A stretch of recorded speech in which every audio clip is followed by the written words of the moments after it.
Oh, you just care there. Well, no, I'm too old to care now.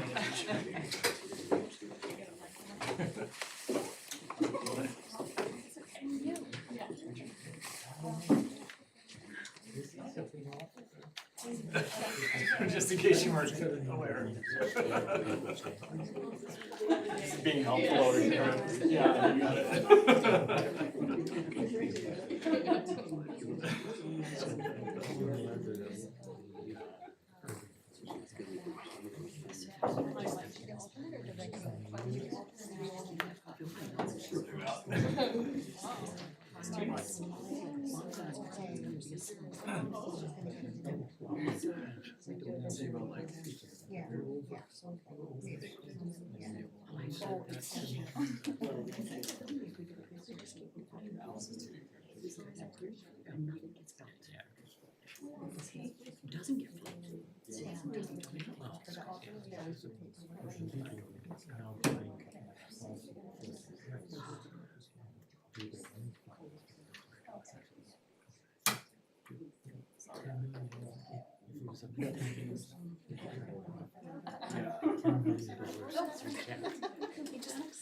I know, they look so nice. I ordered that one.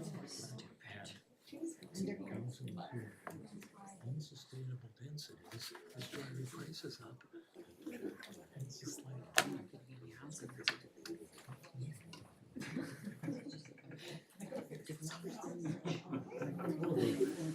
Good afternoon.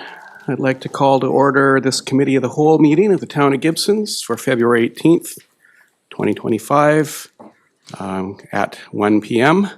And we're honored to be gathered here on the traditional territories of the Skokomish Nation. First, we need to approve the agenda. I believe there's no, I see Councillor Kroll moving it, seconded by Councillor DeAndrade. All those in favor? The motion carries. And we have a delegation as item 3.1 from the Rotary Club of Gibsons. And I welcome Illyria Ladwig and Andrew Maxwell. Are you going to join way back there? Or are you doing tech? All right. Yeah. Can you hear me? Yeah. Good afternoon, everyone. As the mayor said, I'm Illyria Ladwig. I live at, do I have to say where I live? I live at 702 Gibsons Way, and I'm a member of Gibsons Rotary. And with me, Good afternoon, Mayor and Council. My name is Andrew Maxwell, and in today's role, I am the president of the Elphinstone and Rec Club. yeah, and we're here to talk to you today about Phase 2 for the Armours Beach Improvement Project. I need the tech person in the back to confirm if Andrew's speaking to the microphone well enough. Oh, sorry. My apologies, Mayor. As a tech man. I should know this. Or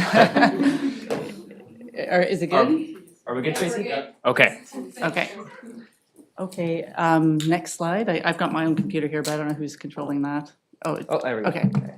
So as I'm sure most of you know, in 2018, Gibsons Rotary completed Phase 1 of the Armours Beach Improvement Project in collaboration with the Town of Gibsons and with Longman Developments. For this project, it included washroom facilities, an accessible pathway, landscaping, and picnic tables. Next slide, please. Or I guess that's me, right? Do I have control of this? Yeah. Okay, great. So we all know this is Armours Beach today, and although this photo doesn't give Phase 1 enough credit because it really was an awesome addition and improvement to Armours Beach, Phase 1 really focused on the hillside or shore side of Armours Beach.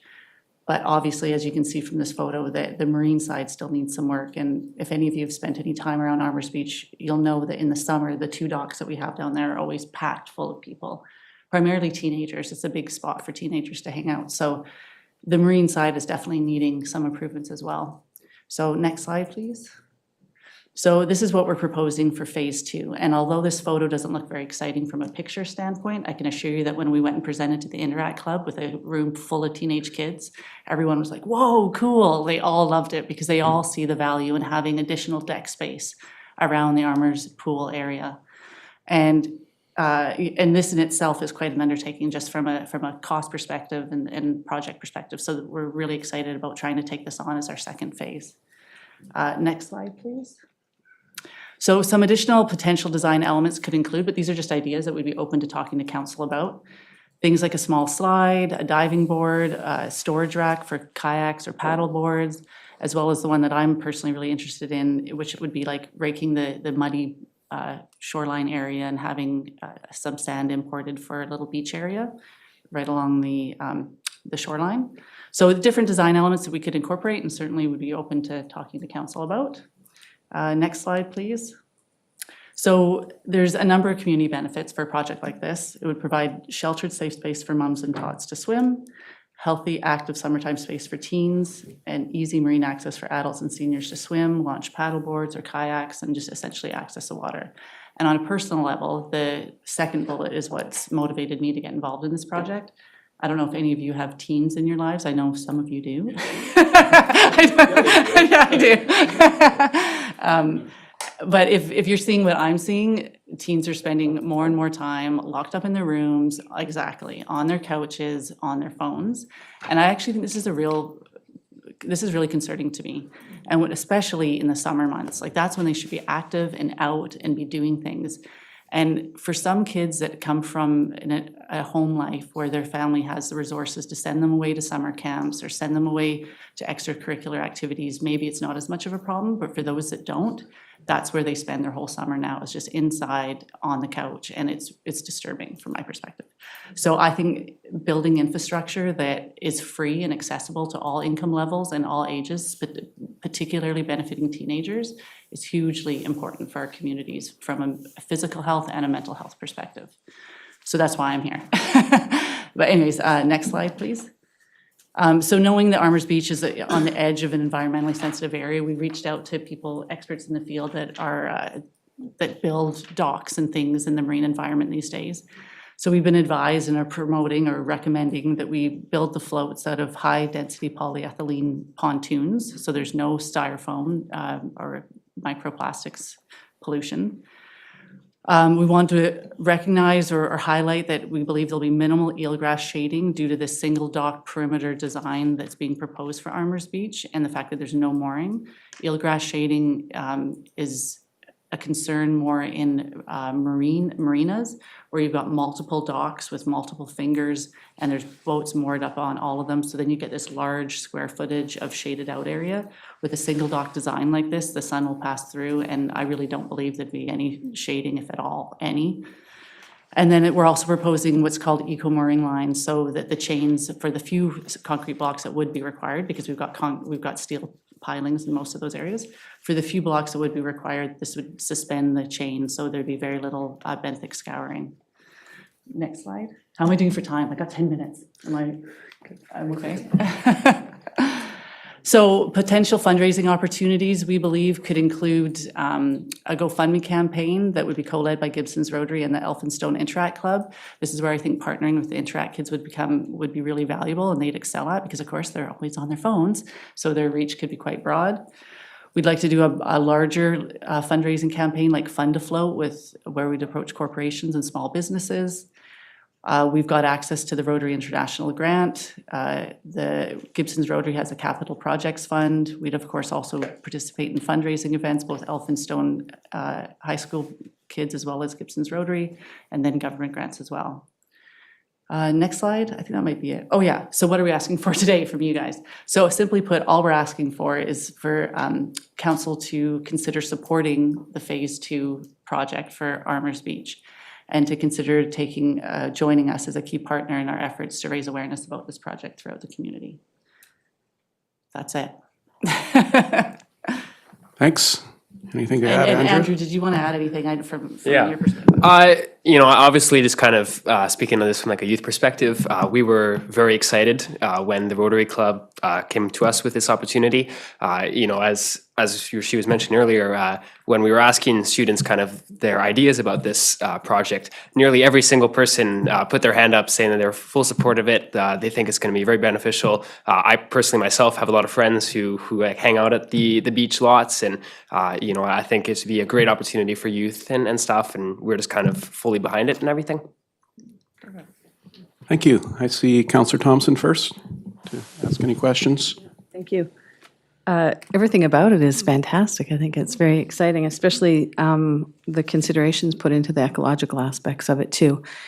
With that said, has there been discussion around what would be expected increase walking, traffic flow, street crossing, right in that specific area? No, I have not done that. Sorry. I was hoping that, I guess that is sort of some of the aspects of supporting the project, would be working with your staff to hopefully kind of analyze some of that, if you think that'd be a concern, but I think the benefits outweigh any concerns that might be presented there. Councillor Kroll. Thank you, Mayor White, and thank you, Illyria and Andrew, for the presentation.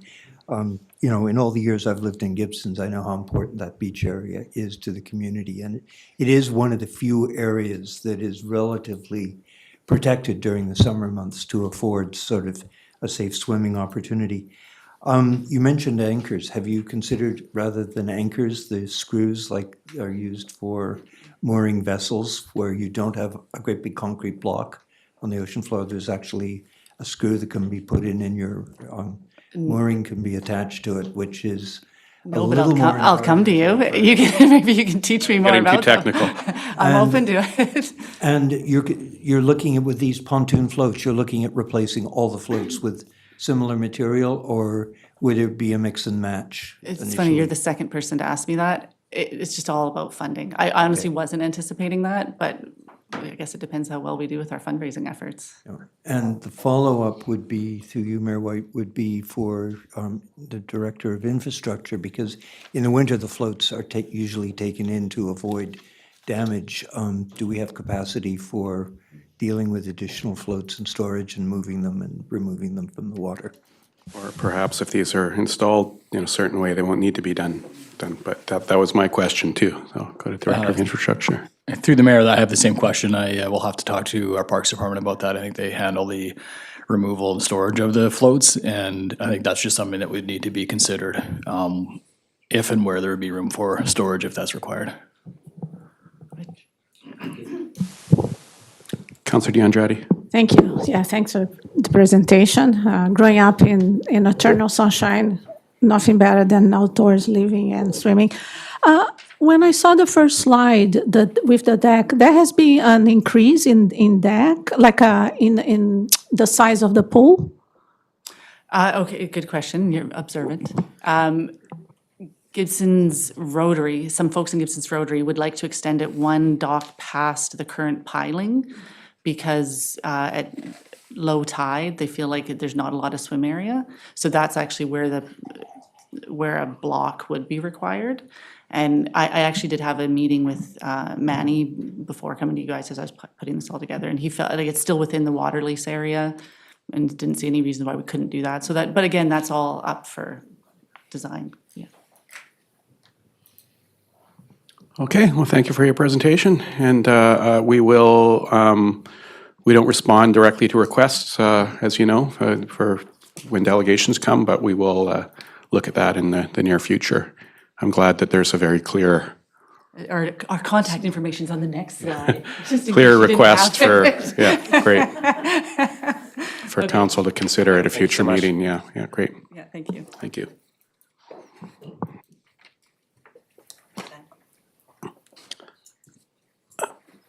Next, we have item 4.1 on the agenda, which is 672 North Road, development variance permit and development permit.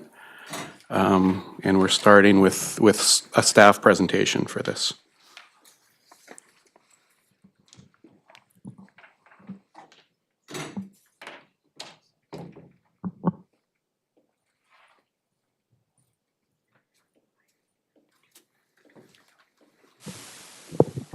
Thank you, Mr. Mayor. So the town has received two development applications, a variance and a development permit for 672 North Road. The property you can see here is outlined in blue. It's to the north of the Gibsons Heritage Playhouse, and it's across the road from St. Bart's Church and I think it's the Sunny Hotel. Thank you. Sunshine Lodge. There we go. Thank you. Here is an image for you to see. So this shows the existing condition. You can see the Heritage Playhouse to your right and a single family home to your left. The property lines are kind of outlined in red there. And the idea is that this existing rancho would be demolished for the new proposal. On the left-hand side, you have the OCP land use designation, which is medium density residential. And then on the right-hand side, you have the zoning, which is C1. So this is Upper Gibsons Commercial District 1, which allows for commercial at grade and then apartments above. And the misalignment here is due to the OCP being updated in 2015, but the zoning bylaw not being updated. So the proposal is to develop a 4-story mixed-use building with 1 commercial unit at grade and then 42 apartments above. The apartments will consist of 30 one-bedroom units and 12 two-bedroom units. And the access will be from North Road. And there'll be an amenity space on the top floor of the building. And then the parking would be underground, or under the building, sorry. So there are 2 applications, as I mentioned before, the first being the variance application. Now this is to increase the building height by 4.25 meters and to reduce the parking spaces by 31 spaces. When we calculate building height, this is to the midpoint of the roof, and I'll have a slide in a second just to explain that a little bit more. But with the town's parking requirements calculated at 1.5 spaces per apartment unit and 1 space per 45 square meters of retail space, a total of 64 spaces are required.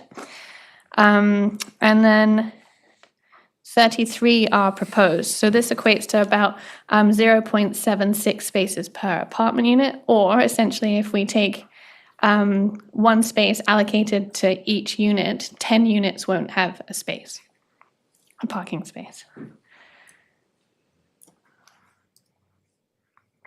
Oh, sorry, I should say that the development permit is for form and character.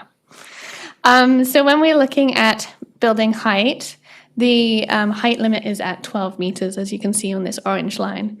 The proposed building height would be 16.25 meters, which is the blue line, and it's measured from the average natural grade, which is the green line here. So you can see that the space here, there's essentially kind of a story there that would be an additional story for this variance.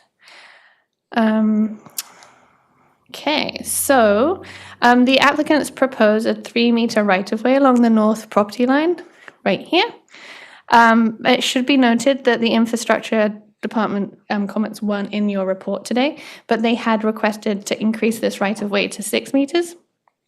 When we've looked at that, there is a pinch point with the building, so they could offer approximately 5-meter right-of-way here.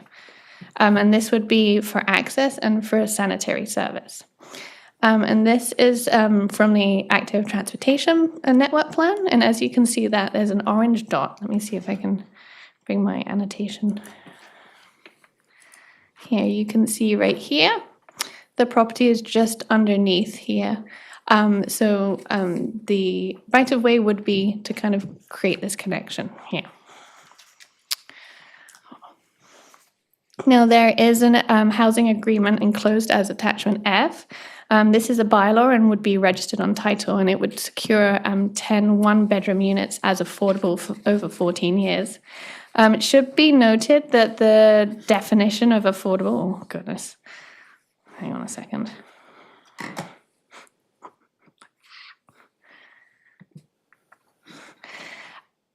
Can you get this down for me? Technical difficulties. How does that work?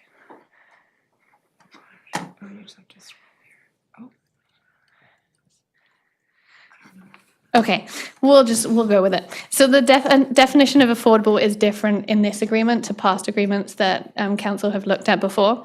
And this is because the applicants are looking at a specific CMHC financing.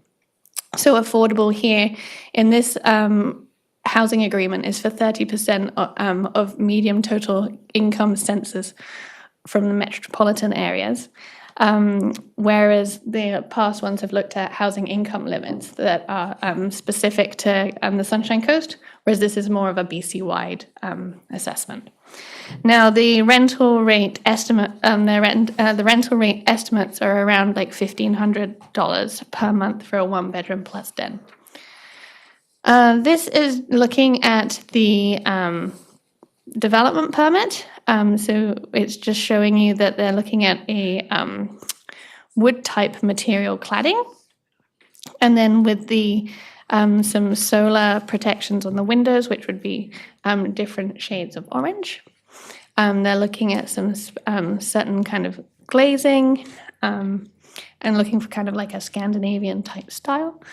And here again, you can see the back of the building and you can see where the parking is going underneath the building. This did go to the advisory design panel on January the 29th. And I've put the ADP's recommendations up for you to see. But essentially, the ADP support the parking variance if a car share vehicle is provided on site. The ADP suggested reducing the massing and provided some options for that. And then the ADP didn't support the 4.25 meter height variance, but they said that they would support a lesser height if some of the measures were taken to mitigate the height and make it a slightly small, make it feel like a smaller building. So with the variance, there is an opportunity to be heard. We've had 5 separate submissions. They're attached to the agenda in 2 attachments, I should add. There's 4 in the first attachment, and then there's an additional one. Let's see here. We've had, I believe, 4 of the comments opposed the parking and 3 opposed the height. And just to let you know that as per the local government, we don't take any public input on the form and character, just on the variances. So their options are in pages 19 and 20 of the staff report, and the applicant has a quick presentation for you too. Go ahead. I'll just actually check if there's any immediate, well, we might have some questions afterwards for the applicant and or staff, but I'll ask if there's any immediate questions for staff. I know one I don't want to forget here is that, but maybe the applicant can address this too, is that estimate of 1,560 for a 1-bedroom, was that the affordable rate or the market rate? That is the affordable rate that we're looking at. Go ahead. Well, thanks for that presentation. We wanted to address some of the changes that we've done since. There we go. Sorry about that. Thanks for the presentation. We just wanted to address some of the changes that have happened since we had the ADP meeting, where we took note of the concern about the height and we addressed how to bring it down as much as we could, still surpassing the maximum allowed. But we think it's a necessary change of the height variation is allowed, given the need for the performer to address the density that we're looking at within the site, but also the shed roofs that are characteristic of the surrounding neighborhood or the buildings. Now, also important to note is that without the amenity space, we would have no room for any of the tenants to enjoy outdoor living. So as such, this is why this variation is coming into play. We've also now enlarged the windows, which is something that we can look at maybe on the elevations of the drawings.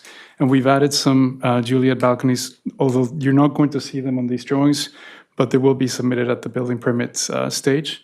So we have taken serious notes of all the feedback that we've been recollecting since this project was presented back in 2019 and was given a DP and eventually a BP submission happened. We're simply just switching the performa to make sure that this is now more in keeping with the needs of housing for the town of Gibsons, rather than it being market.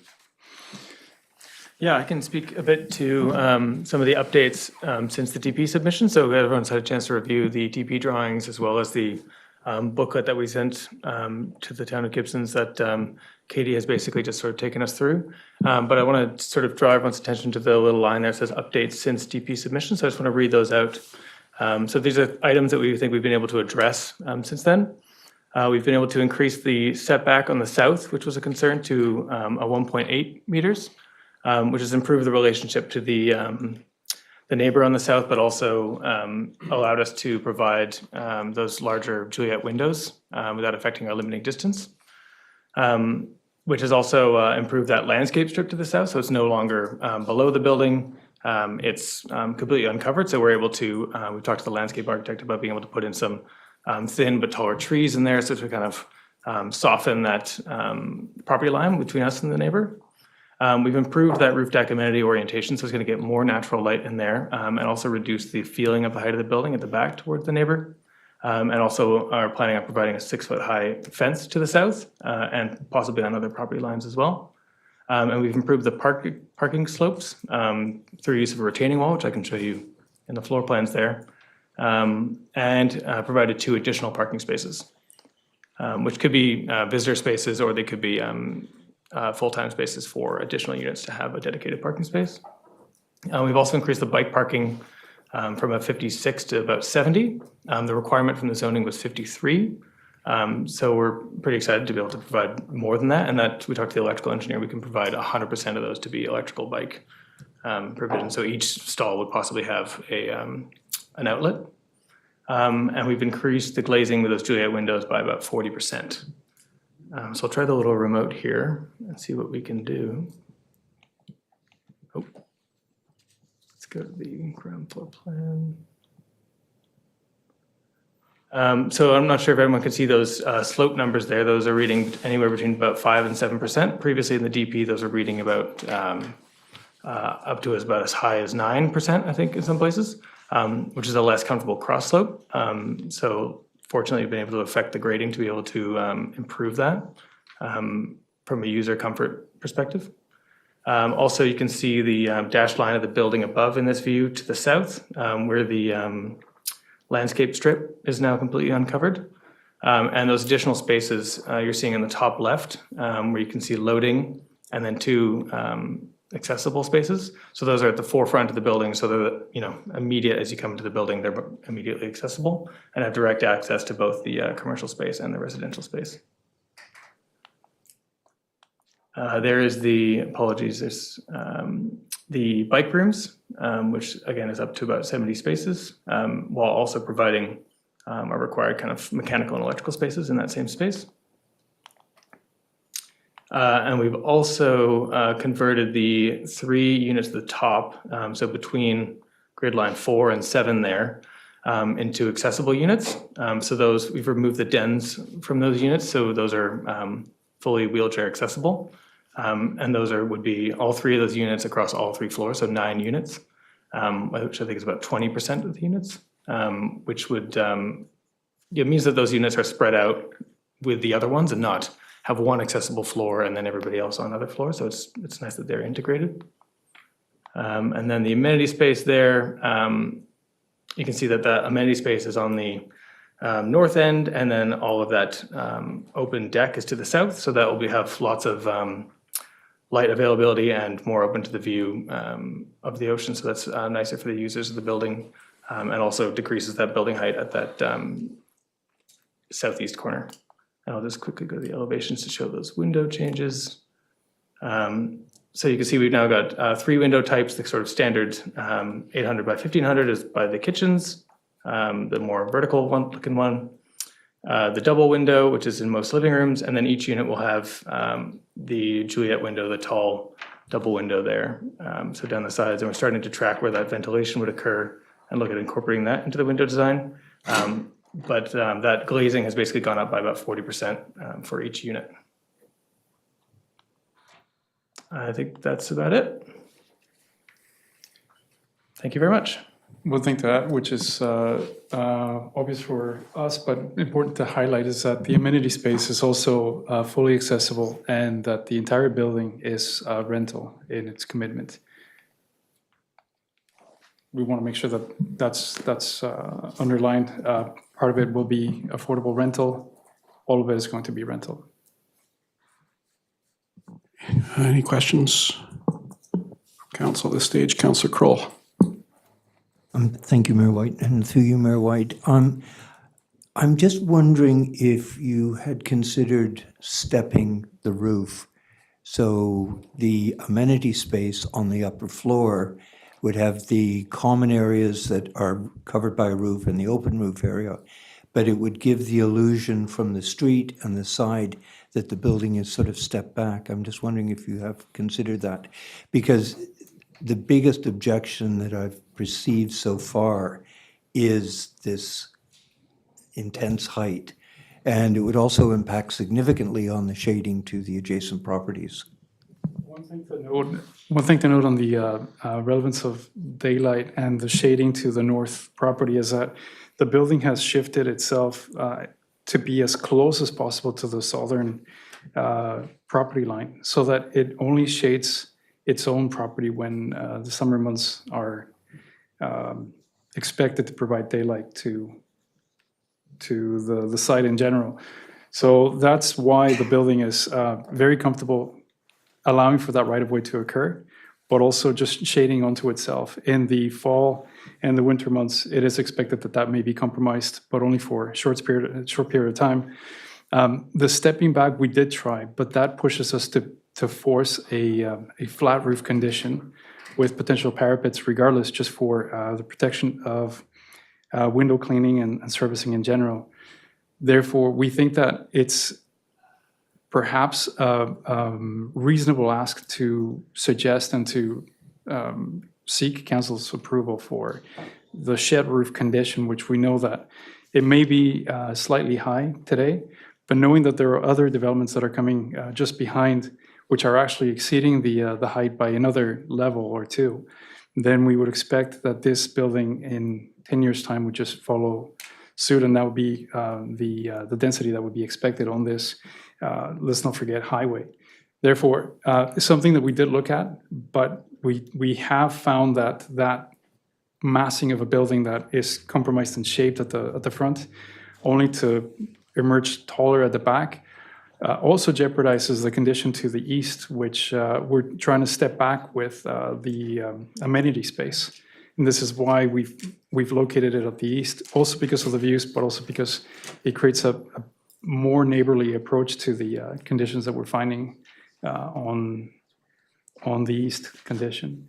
So we've looked at that, and we found that the shed roof was more compelling.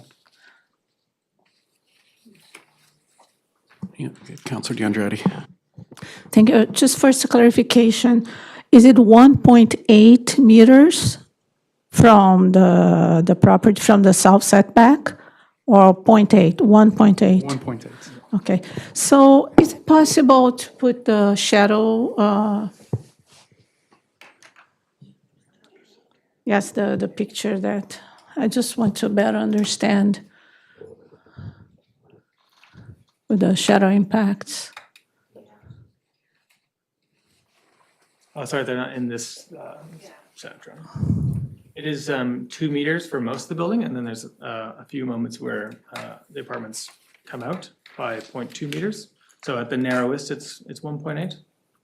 But for the majority of the building along the south end, it's 2 meters. I think maybe what I'm trying to understand, when I actually have to go back to, that's why I would like to see the shadow, the drawings, because I understand that the shadow impacts were done without the setback, right? Without the 1.8.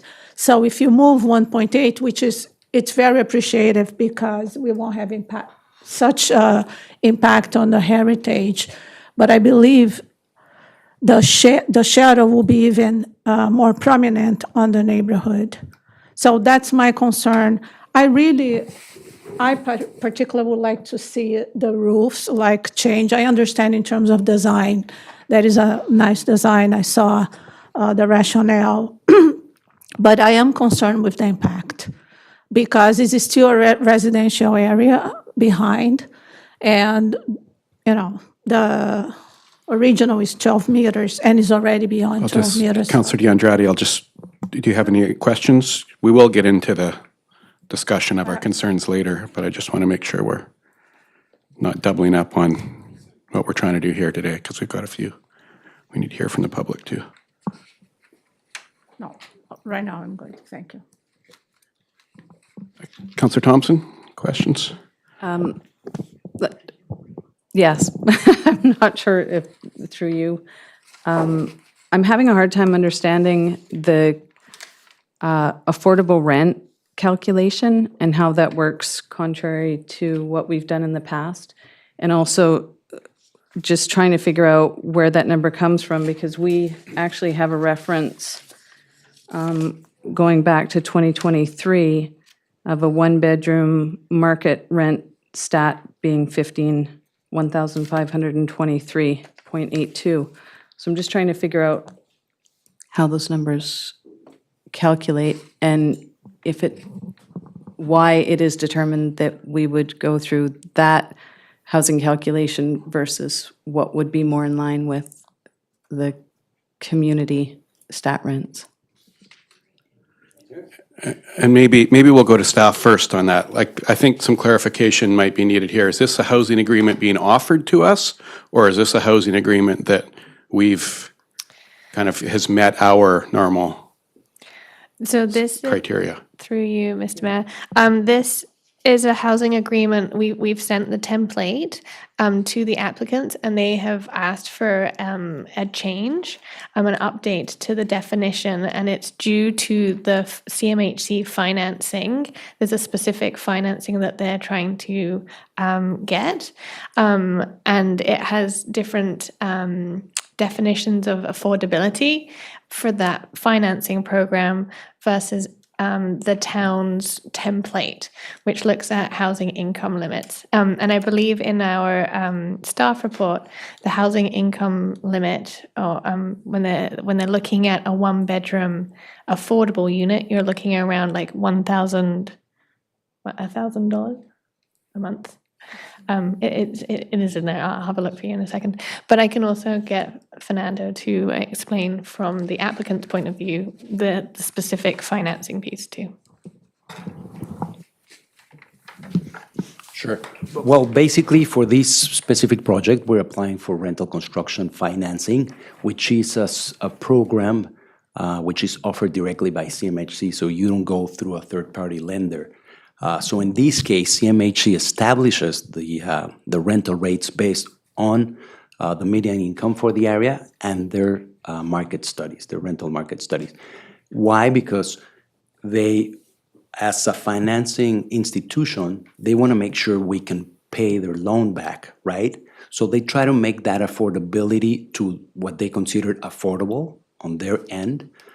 It's not really subsidized housing. So I think when the planning department initially sent us the housing agreement, they established some relations, but that's for subsidized housing. In this case, we cannot offer subsidized housing, but we're trying to make affordable rentals. Just as an example, we have another building in Abbotsford, and when we applied through this exact CMHC program, at the very end, CMHC basically established that they would offer such good financial conditions that we could basically have all of our rentals 10% under market rates. So at this time, we cannot guarantee a final price, but I think CMHC's financial offering will establish those final numbers. So when we're talking about medium income of the area, that's the Metro Vancouver area, though, is what we're looking at. Is that that's a change? Is that? Well, no, because basically it's not considered a metropolitan. Gibsons is not considered a metropolitan area, so it still is classified as a rural area within CMHC's designations. So I think, if I understand correctly, they're basically, when we submit our application, they're basically gonna they're basically going to go to their databases and see what the market rates are and what that median income is, and they'll establish those final rent numbers. Councillor DeAndretti? A clarification, because my understanding is that the affordable units will be one bedroom, but then here, the 1560 is for one bedroom and a den. Yes. So how much will be a one bedroom? Why you We don't have, well, when we made the calculations first with CMHC, all of our one bedrooms had a den. So we just removed the dens just for the accessible units for the time being. Okay. Any more questions? Okay, we will now have an opportunity for members of the public to speak to this.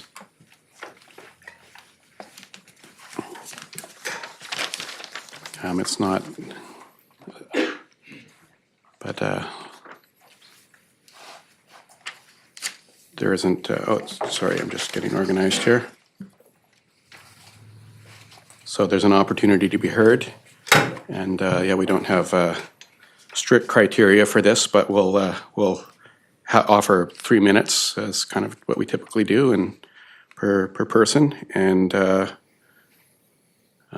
please keep your comments limited to the development, the variance requests. And I think we have something written from you already too. Yes. So we've all read that, but if you have more to add, go ahead. Oh, and please identify yourselves too. Yeah. Please identify yourselves just for the record too. Yeah, I know. My name is Ken Knight. Yeah. This is my wife Heather. And we own the property immediately to the north at 678. We own that property.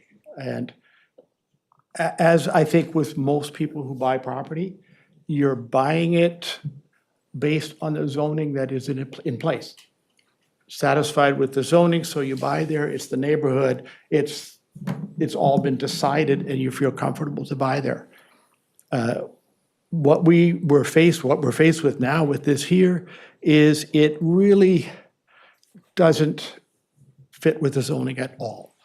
Like it is way off. A variance, and maybe we're just regular citizens don't realize this, but a variance seems to be the type of thing where you need a few more inches over here, or you need a slight adjustment over here, because otherwise the project wouldn't work. And you know, reasonable people say, well, that's probably a reasonable thing. What we're asking for here is basically a wholesale rezoning, a completely different project than what the zoning anticipates. Because it's a whole nother floor is a huge difference. You look on the shadow diagram that you guys had up here, on our property for at least half the year, you're not going to see the sun. You know, I don't think that, you know, as you people are going to be the ones to decide this, that you really should even consider something like that, because it's a whole neighborhood that has to be considered, not just the fact that the developer wants to do this. I mean, it's nice, and I understand the idea of affordable housing and the desirability of that, but, you know, at the end of the day, it's constrained on this particular property, it's constrained by the zoning that's there. And, you know, I think we need to honor that, you know, more or less with maybe some small adjustment, but that's what needs to govern the decision. Otherwise, why even have that? You know, if you can come in and cut parking in half and expect that to be like just a variance, like, oh yeah, well, what the hell? You know, well then what if you got the zoning for? Like, it doesn't mean anything. You know, and to have a commercial space that it looks like it has one parking spot, and they're saying, okay, a laundromat or a cafe. Well, how do you run a cafe with one parking spot? Where would the people park? In reality, where would they park? They would park in the resident parking, I guess, assuming they could find a spot. And then what are you going to do, tow them away? You know, there's no place else to park. Unless you're going to park on like our property, which people probably would do, or they'll park at the Heritage Hall, or they'll park at the church and that. Like, I don't know when you're making a development, whether it's fair to say, well, in order for us to have our thing, you guys are gonna all have to carry it. I don't know how that's reasonable. And I'm frankly surprised. I guess you're obliged to entertain it, but I really am surprised that this has gotten off the ground. Thanks, Mr. Knight. Okay. Did you want to say anything else? I would just like to say that the number of submissions at 6, I think, is extremely low. Our neighbor, Sean, he only found out about it about a week before. And he was, maybe the big sign has been there for so long. We got a submission from him. Yes, I know. Yeah, the only reason he did was because we mentioned it to him. We were at GBS getting something, and he was totally shocked that he hadn't received notice about it. So I really think that there hasn't been a proper mechanism for alerting neighbors as to what is going on, in order for them to be able to have their input on the variances. Okay, thanks.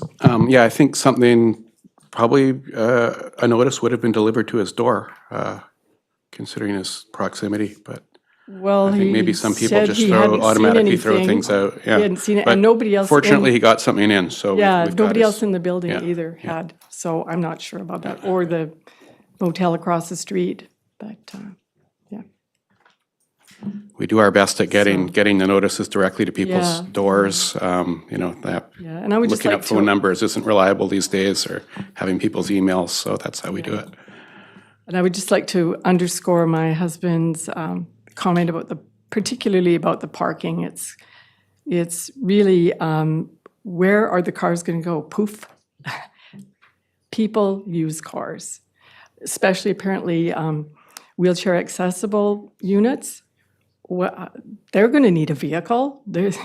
You're gonna need, I don't know, I think to stick with the 1.5 parking spots per unit is very reasonable and was probably arrived at with a lot of thought and consultation. So I think that should be abided by as a baseline. Thanks for your input. Look, does anyone else wish to speak on this? Seeing Ms. Bonkoff, come on up.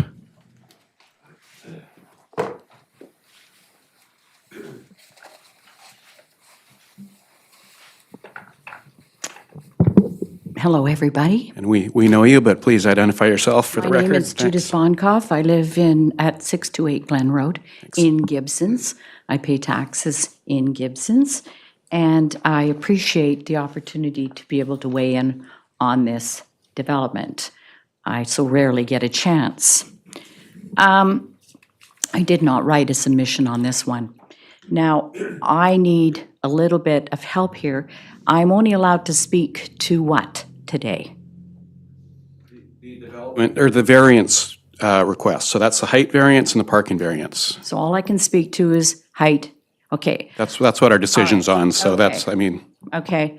So I'm going to speak to the fact that it's right beside a heritage building, and not only one building, there are 3 buildings in the area. And the height is too high. It doesn't even relate to the 3 heritage buildings on those corners. It just doesn't relate.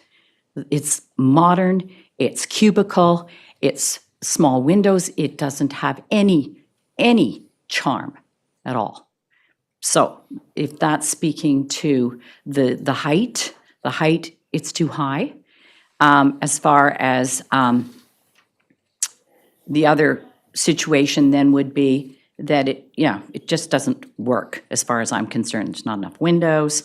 And I can speak to the parking now. And the parking, I always feel that we don't have enough parking in these buildings, and I can understand if it's a rental, we can relax that, but we can't use rental as a reason to make the building ugly.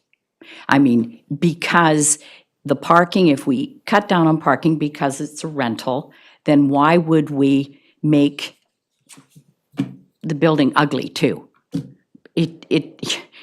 I can make allowances for lack of parking if it's a nice-looking building and it looks like it's meant to be there. But this one, I don't think passes muster. As far as I'm concerned, it's just to get the upzoning and it's going to be flipped. Thank you. Thank you. Does anyone else like to speak on this? I'll ask another time, would anyone else like to speak? And a final time before I go back to council. Okay, I'm going to go back to council now.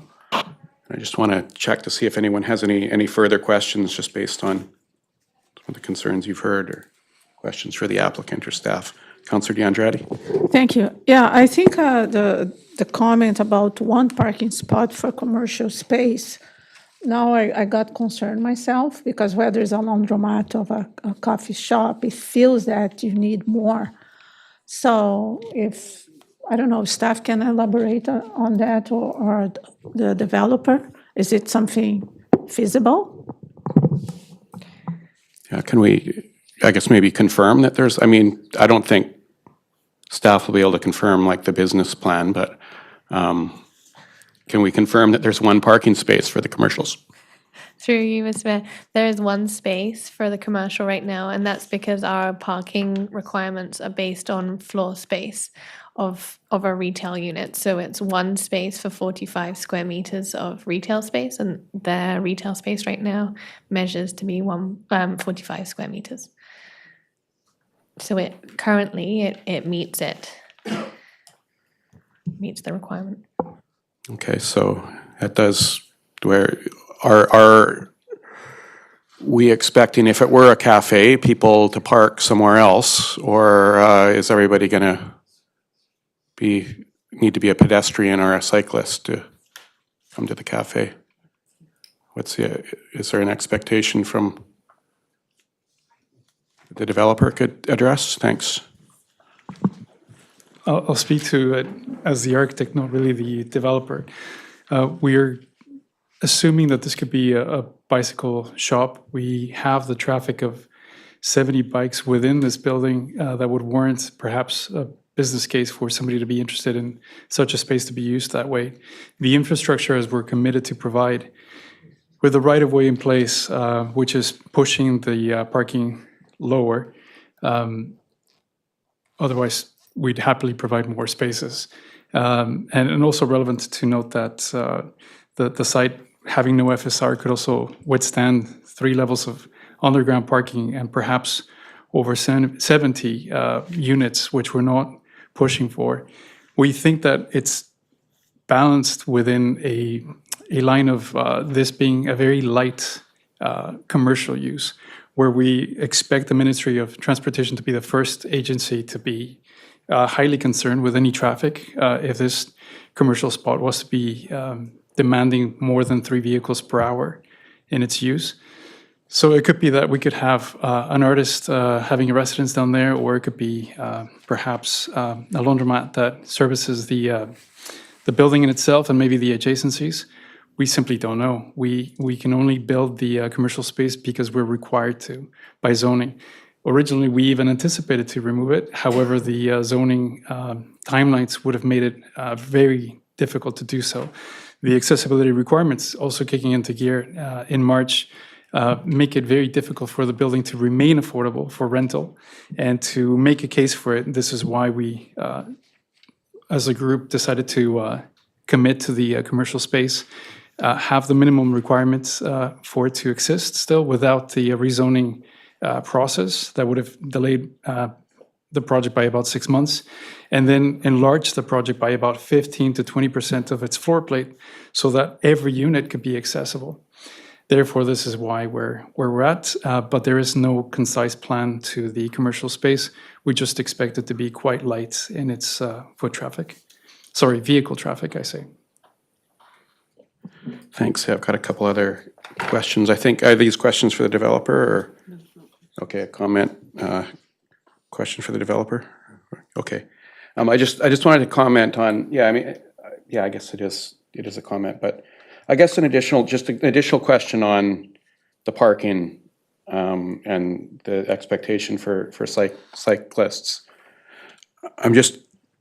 I don't think we've really seen, I guess there was a rationale there, but I'd like maybe just a further comment on the market for this development, on the kind of, the potential you see for people being attracted to this kind of lifestyle and this kind of, the cycling in particular. And I guess one reason I ask that is, I mean, we definitely know people who are very passionate about cycling and active transportation in Gibsons.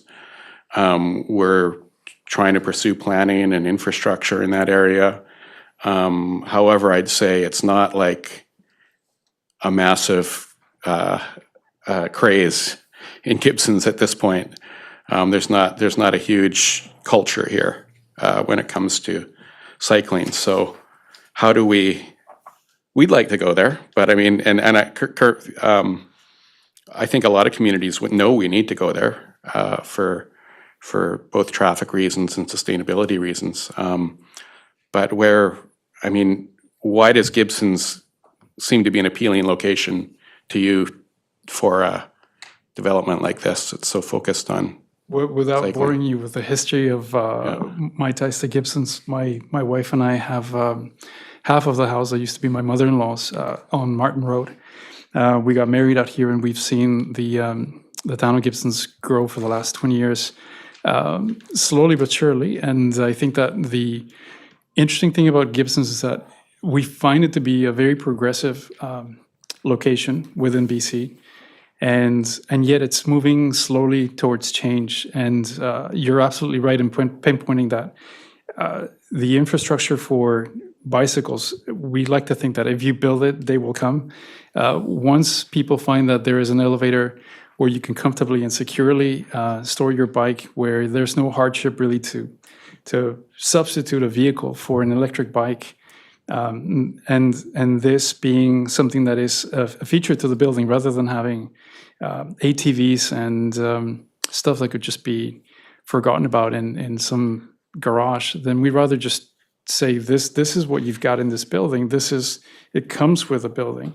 Make use of it, and hopefully it'll be one of those where if the infrastructure is there, this after several talks with multiple people over the course of 5 years that have derailed this project from its original inception, we find that it still harnesses that good faith of providing the electrical chargers for vehicles, but also for the bikes. And we think that its location is set in the ideal spot for it to be a pioneer in that sort of a lifestyle in Gibsons, because of its proximity to commercial spaces, schools, other infrastructure, and because, let's face it, the marina is down the hill, so a powered bike would be a welcome addition to have. We are providing the chargers for the bikes in the space that is being crafted, and we are spending the money to provide that alongside the contributions, alongside the right-of-way. So there are many things that have become a challenge to this project, and yet we've ricocheted from one side to the next to make sure that it still exists to some capacity as best as it can. So that's one comment I would say. Thank you. And then just any other questions? Okay, so to get to discussion for council, I'll go to Councillor Thompson. Councillor Kroll. Thank you, Mayor. I have a real concern with the height around the neighboring properties with this current design. That's my first issue. Second issue is I feel like even if we had a parking study, 50% reduction in parking spaces in an area that we already know has parking supply issues is a big concern for me. So I'm not willing to accept the proposal on parking. And with the current design, I feel the same with height. Are you putting forward an option then? Yeah, I would put, yeah, I'm prepared to put forward an option that we see either see a new design based on my input on both of those points. So I'll look, okay, I've got a couple other, but I'll just look to staff. I mean, we have an application in variance requests for two, both parking and height. So really, our choice right now is to deny those, accept them, or accept them with some conditions, really, I think. So we'd have to be very, very precise about those conditions. Is that? I'm just trying to respond to what Councillor Thompson's suggesting here. Through you, Mr. Mayor, yes. So you can either accept it as presented, you could request changes and ask for a revised proposal, or you can deny the applications. But yeah, I mean, if we're asking for a revised proposal that doesn't need a variance, then it doesn't need a variance. So it's a little bit awkward. Can we separate the parking from the height? I think it's easier to have this discussion, yeah. Yep. Because then Do you want to speak to one? I can speak to the height right now. Okay, let's speak to the height. Yeah, I'm concerned with the height. In my mind, I consider and I understand in terms of design, I love design, and I think it's nice to have the peaked roof, but I'm highly concerned with impacts on a neighborhood. I don't think it's fair. I'm always concerned with shadow impacts, and but if there's a compromise in terms of really flatten, and maybe just the amenity is, even though it's not maybe the prettiest thing, I think I could contemplate, but other than that, I just don't want to go there, maybe, with the 16, with the way it is. Okay, Councillor Kroll on the height. Thank you, Mayor White. I sort of brought it up in my earlier comment. I appreciate the fact that the amenity space has been incorporated and that it's at the east end of the building. But I really do think when you look at the elevation from North Road to Grid Line 5, I think there is an opportunity to lower that roof to give the perception of not having that massing from the south and the west. I appreciate what you're trying to do, and I realize rental housing is important, and so I think and I will mention I do sit on the ADP as well, and it was the concern of the members of the ADP. They would support the height increase, but not to the height that it's going because of the steep pitch of those roofs. And I think it visually could be quite interesting to see. It would give a sense of the building being stepped back. So, I'll be the last person to want to shoot rental housing off the table, but I appreciate the height. If I may, Mayor White, a follow-up just with staff? On the height? No, it's with respect to the easement on the north side, because it's my assumption that easement for the right-of-way would also be shared with the property to the north should they develop. Is that correct? Okay, Director of Infrastructure. Thank you. Through the mayor. The intention is to create a corridor, kind of as was brought up by the planner earlier, that would provide a connection, an active transportation connection from Crucial Road to North Road, if I've got that correct. So basically, anytime there's a development that either fronts Hillcrest or fronts Gibsons Way, the town's looking to acquire right away through there, and the 5 meters would provide half of the width of a lane dedication. So a 10-meter laneway is the standard within our subdivision servicing standards, and that's the goal is to get that amount. Okay, so I'm hearing lack of support from council for the height variance as requested, but really then now the question is, how do we deal with it? Do we is the will of council to deny that and say it needs to meet the 12 meters? Or is it just to try to meet a certain height? I think we need to be quite precise in our kind of conditions or changes. I'll look to Councillor Kroll. Thank you, Mayor White. I'm certainly, if you look at where the 12 meters falls, that eliminates virtually a floor of the building, which, obviously isn't going to work for the business plan of the building. It would eliminate the amenity space, which would be a definite deficit to the building. I would support a height increase were the developer to look at trying to reduce the impact of the severity of the current request. So I think there is some room for compromise there. Obviously, they need the units that are on that third floor to make the project work financially. But I think, with some considerations on how they deal with the roof, while retaining the amenity space, I think there is potential to do that. So I wouldn't support the height that's being asked for currently, but I would support a height increase, taking in the considerations that they've heard from council and the notes of the ADP.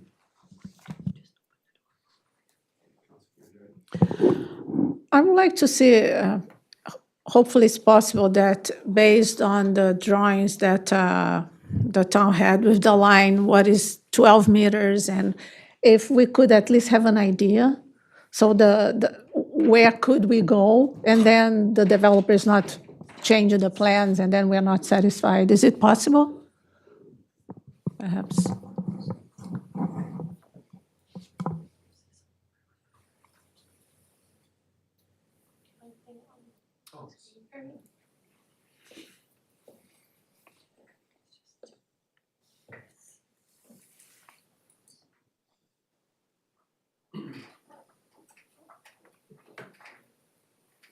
Councillor D'Andrade, is that what you were looking for? Yes, but let's consider that the amenity we cannot compromise, right? So forget the amenity, but the rest of the building. Because if it's just one single height in the amenity, the shadow impact will be way less in comparison to the entire building. So I would like to see how many meters can go down. And so council can have an idea, the committee can have an idea.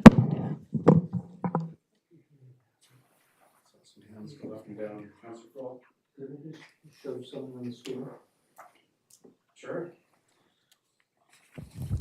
Thank you. Can you explain what you're doing? Yeah. So I think just for clarification, obviously this is where, within the bylaw, we need to get to at least this height to afford the opportunity of these apartments. But what we don't want to lose is from grid line 5 back. So if this roof line from here could be brought down to somewhere in there, you still retain the units on that floor and the amenity space, but you're eliminating this block of shadowing.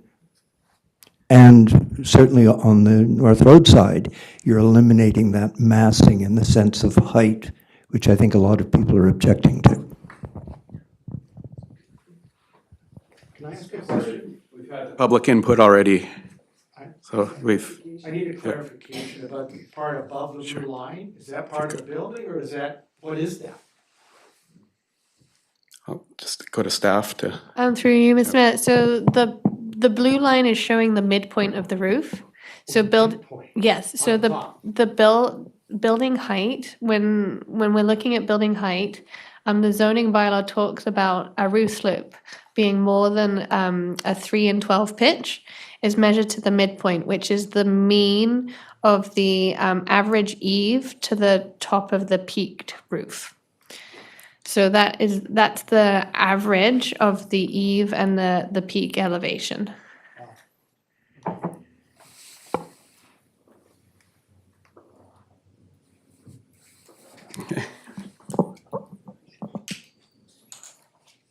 So thank you. I would like just, not necessarily precisely, but just to hear from the developer what could be possible, because they are architects, they have an idea.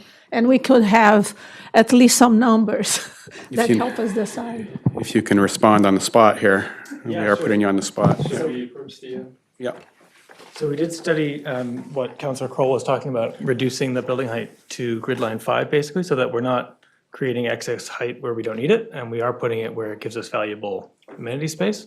And we think by doing that, we could save about, and we talked to the structural engineer about how that truss is going to come together, or could come together. And we think we can reduce about 1 meter of height to grid line 5. Unfortunately, I couldn't go any lower than that due to, as Katie was describing, the way that the building height is measured and the required roof slope for that. So in theory, that could be even lower were that slope to change, but that changes the calculus on where the building height is measured. But just by dropping that truss structure down, we think we could save about 1 meter to grid line 5. That's one option. The alternative would be to have the back condition of the building be the same as the front. So what you see to the east could carry all the way to the front. Therefore, we're creating a flat roof condition with a parapet for guardrails, and that would be the ultimate height of the building, which could drop from where it stands right now at 16.25 meters at the midpoint of the ridge, which you have to appreciate that has to carry an angle for it to be calculated as such. But if we were to flatten it, we're still over, but we're only now over by about a factor of 2 meters, I would say, thereabouts.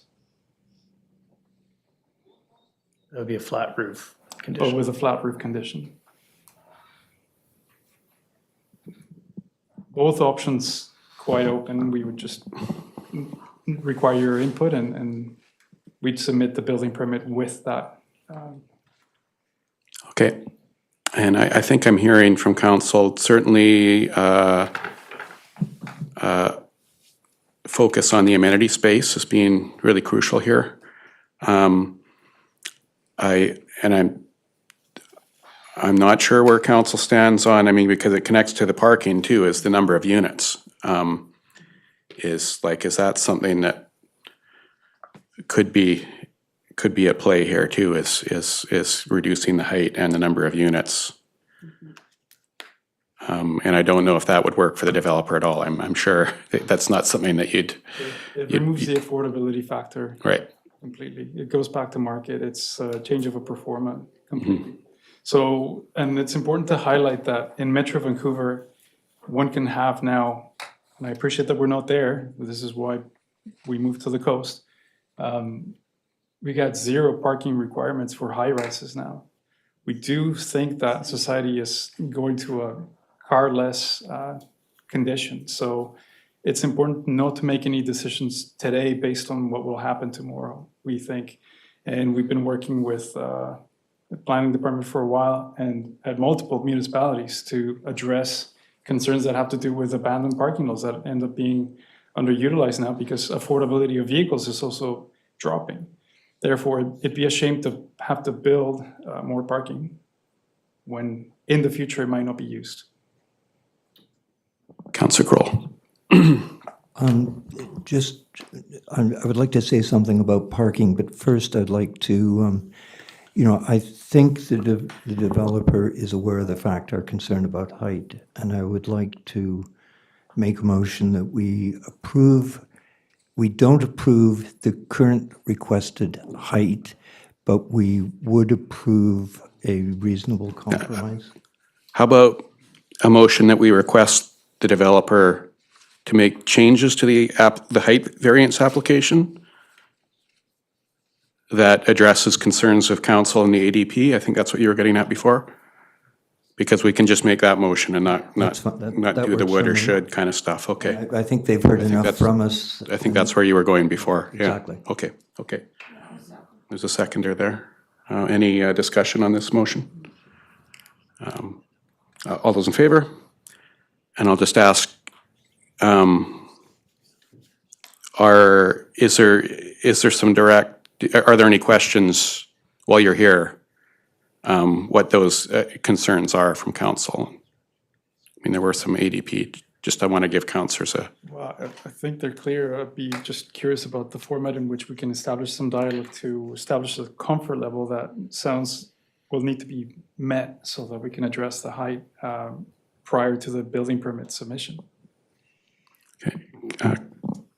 Councilors, Councilor DeAndretti? Thank you, Mayor. I think 1 meter is not enough, frankly. I would like to see as flat as possible. Whatever, and maybe completely flat is not possible. If it was possible, that's what I would like to see.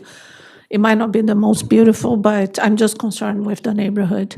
So I would ask, please, do your best. Not 1 meter. Councilor Kroll? If we could circle back to parking for a moment. Sitting on the Accessibility Committee, the number of people just with mobility, accessibility issues who are looking for accommodation, who don't have cars, is certainly a factor to consider.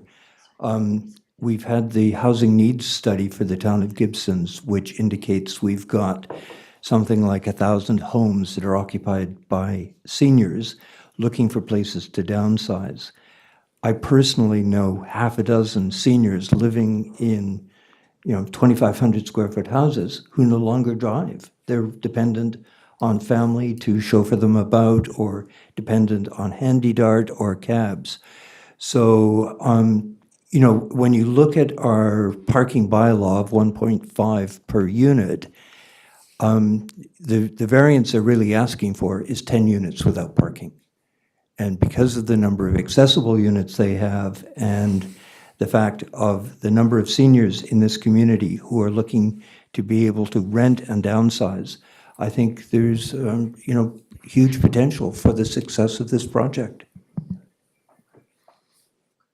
So are you putting forward an option with that to approve the parking variance? Is that... I would move to approve the parking variance as presented. Okay, I just want to, so is there a seconder for that?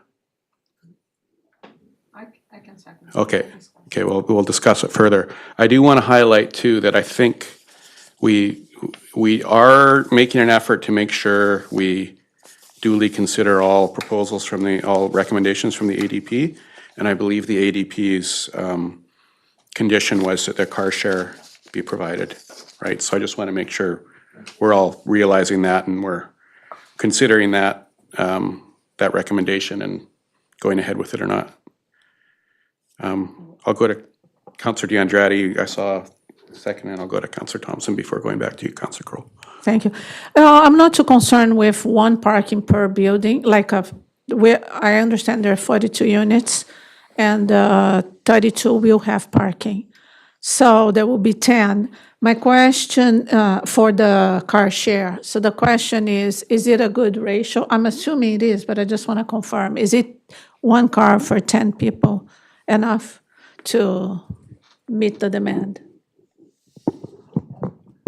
For car share, yeah, did that come, Councilor Cole, you think you can answer that? I think that'd be more When than the enough. car share issue came up at the ADP, it was suggested that the developer enter an arrangement with a car share company, not necessarily the existing one on the coast, which is having some problems with capacity in cars, but there are multiple car share groups that might be welcome to enter this community, because you could get in a car share and drive to Vancouver and back if you had to.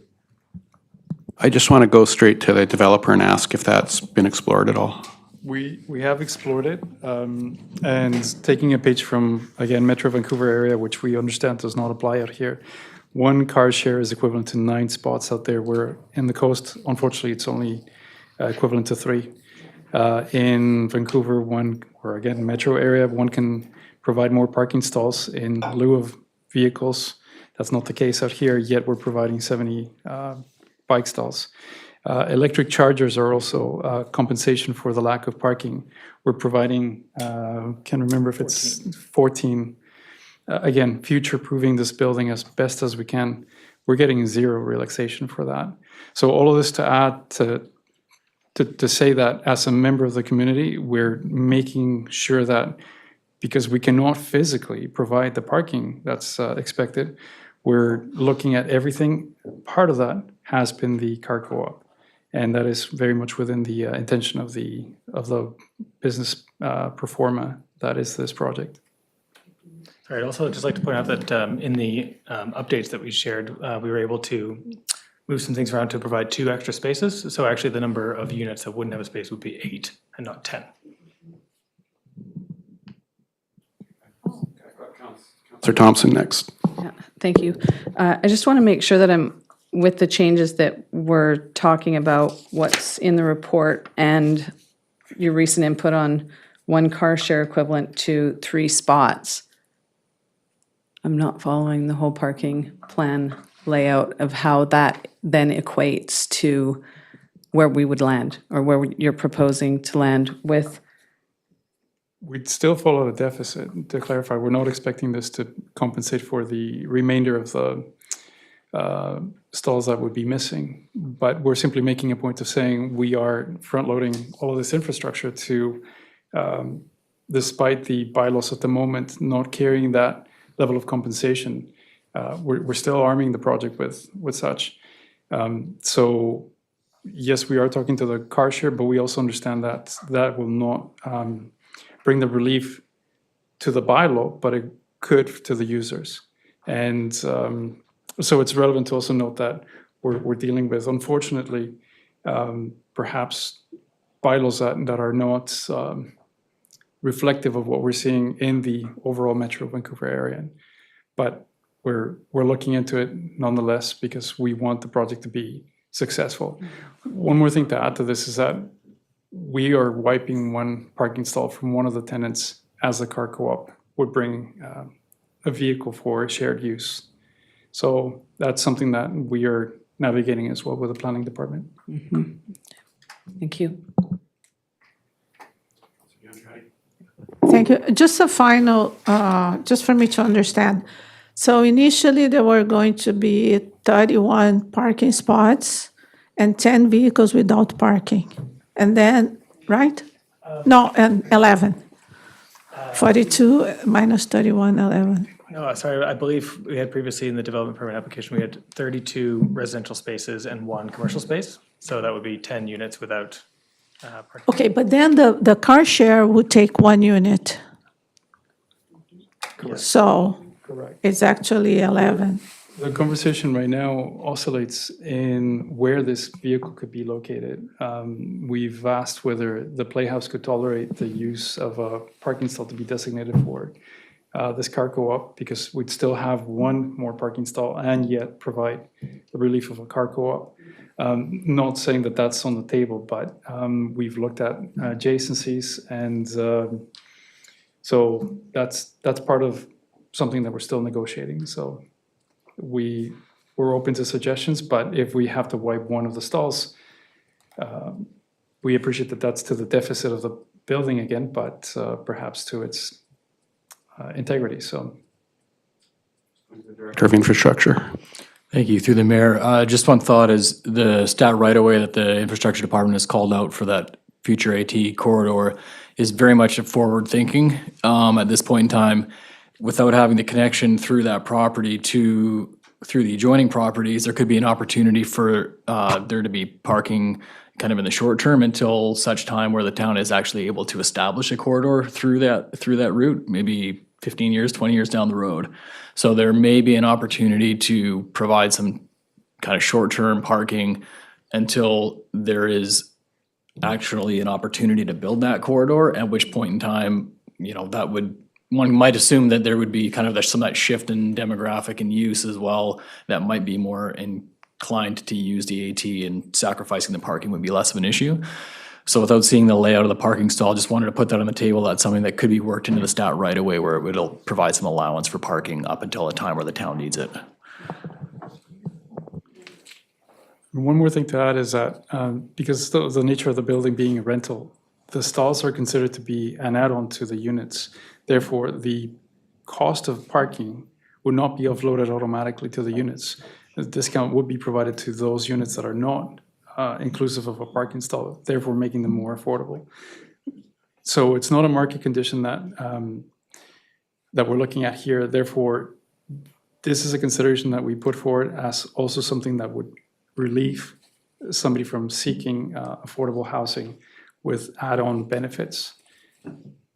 Decreasing the fact that a unit comes inclusive of a parking stall could potentially allow for somebody to be able to afford living in this building.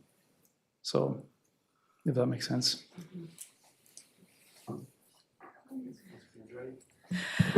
Just because of the comment that Councillor Crowe made, that more and more people with accessibility issues, and it could be just also because they're getting older. So I understand there are 2 accessible parkings. Is there any accessible units? Oh, 6? Or nine accessible units. Oh, okay, thank you, perfect. Okay, council, we've got a motion on the table here to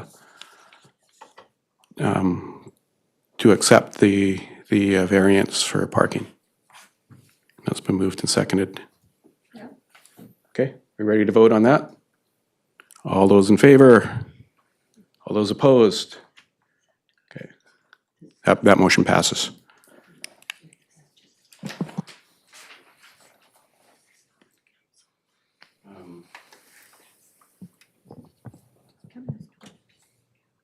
Question? Yeah, there was one more recommendation from the ADP with regard to wood, but we are not talking about this right now because it will be in form and character. Is that about the quality of the wood? Well, the development permit is also on. We've got 3. I just want to, okay. I believe we have 3, we've got the variances, we've got the development permit, we've got the housing agreement. So if we want to look at the development permit next, Okay. which is form and character. I think, I assume they hear me and aren't. Or maybe if the developer could just comment, because he said that they look at the recommendations of the NDP, maybe they already addressed that. We've addressed those comments by stating that it seemingly was read as ambiguity that we were putting forward.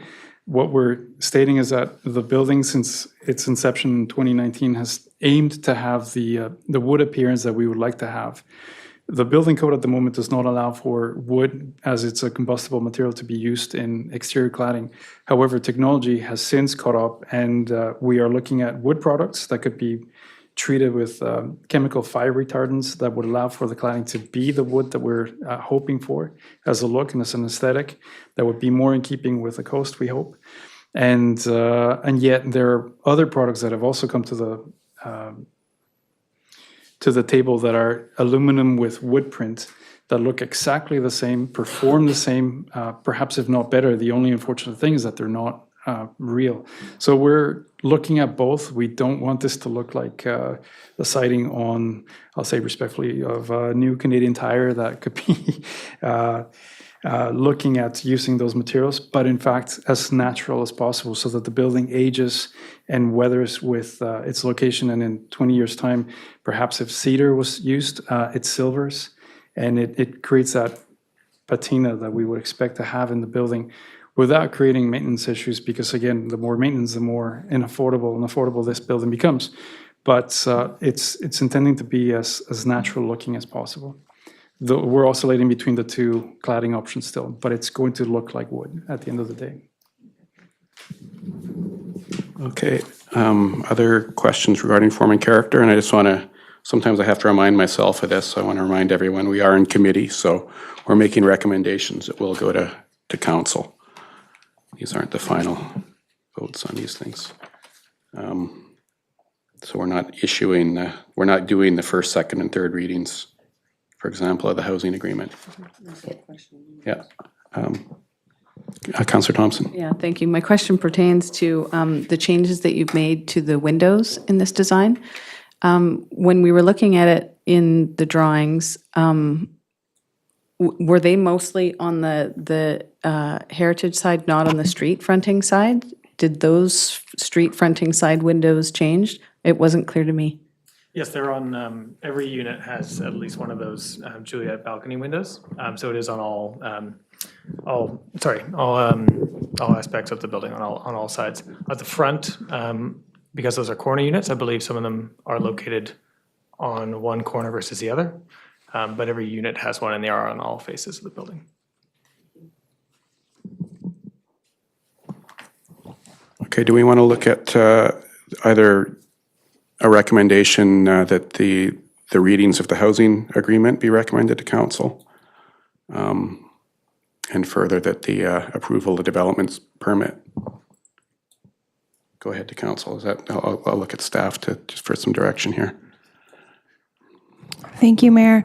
So the DP can wait until you get the revised plans. Since you've asked for a revision, we can come back. So you could defer that until we get the updated plans. Yeah, we'd need that first, yeah. And we could defer, since we have to wait for that, the housing agreement as well. But we could also get some clarification on the housing. I'm concerned about this number of, because I mean, I had the same numbers that Councillor Thompson did, that the market, the average market price for a one bedroom in Gibsons was between 15 and 1,600. So when I see we're going for affordable housing, which is 15 and 1,600, I don't understand. And furthermore, it makes me wonder, well, what are the other units going to be priced at? And I'm interested in who the market is. If the I mean, when a market price is between 1,500 and 1,600, that generally means that's what people are willing to pay. But if the affordable units are going to be at that, and we're hoping for people to come in who may not even have cars, who are looking for really high-priced units, like, where are these people coming from? So that's my concern about the housing agreement. And who's like, though I also heard there might be other numbers from CMHC that would be 10% below market. So I just find it confusing that this, because it's also a model we're not familiar with too. So maybe if that can be teased out, better understood, because I think a lot of this has just been coming together in recent days too. Yeah. So if we could all better understand it, maybe for looking at that housing agreement in the future. I don't know if council shares my concerns here. Yeah. Because, yeah, it doesn't make a lot of sense to be kind of striking a housing agreement for affordable units, and those affordable unit prices are what we know to be market prices in Gibsons. So we need to understand that better. Okay, so I think are we done with this? Okay, and we've got the variances requests coming to council, and they'll come to council later this afternoon. No? I think we'd better make those directions sooner the better. I mean, we could just bring the wording forward. There's a placeholder in the council agenda for a report to follow. It was intended to be for the housing agreement, but Okay. We could. I think we'd like just the wording of these motions coming onto those, so we can keep moving forward on this. Okay. At that Yeah, council, is that? We can work with that. Yeah, so it should be easy enough. Let's take a break right now before moving on in the meeting. Okay, 5-minute break.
Say, you give it,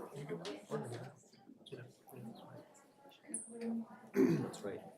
This is still just a 5-minute break. For lunch. 2:35.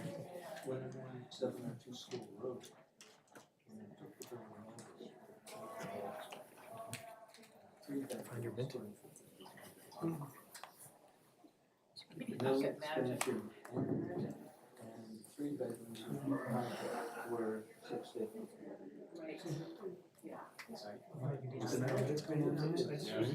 This is just a 5-minute break and we're carrying on. No, because they have three more things on their agenda. It turns out that it's Then they have their council do we need to be here for the rest of the. for the council meeting. But there's nothing else about our project. We should confirm that.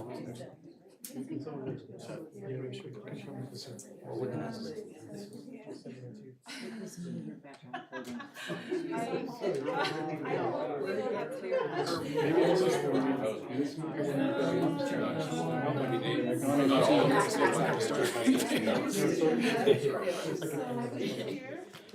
I noticed it was here, but it just, I get to this, and then I show up at 1 o'clock. I think it's at 3:30. I can stay, but it is, like, if I go at 3:30, I would have. This is like, I have, like,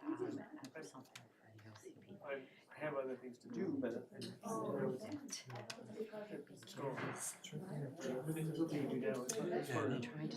Was there a change? Because nobody can interpret the word. This is Who can't. Oh, I see. It got What moved shape, to, what seaside you character noticed is. when they got out. So therefore, it's easier to Anyway, eliminate it. Let me just find out. To try to lessen. Well, they were Different towns, Yeah. Fall River.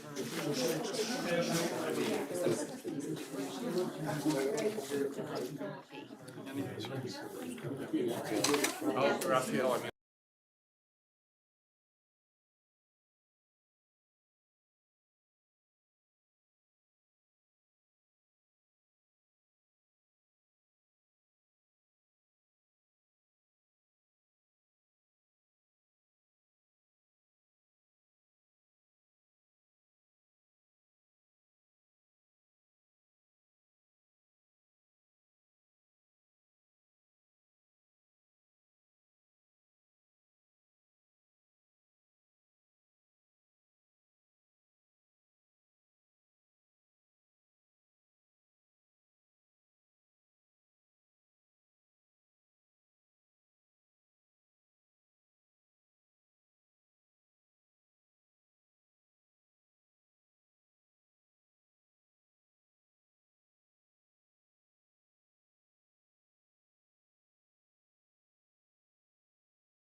I am reconvening our Committee of the Whole meeting.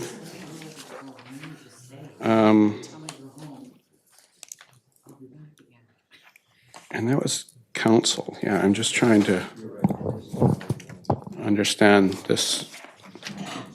Someone wanted to speak to 702, but he's left now?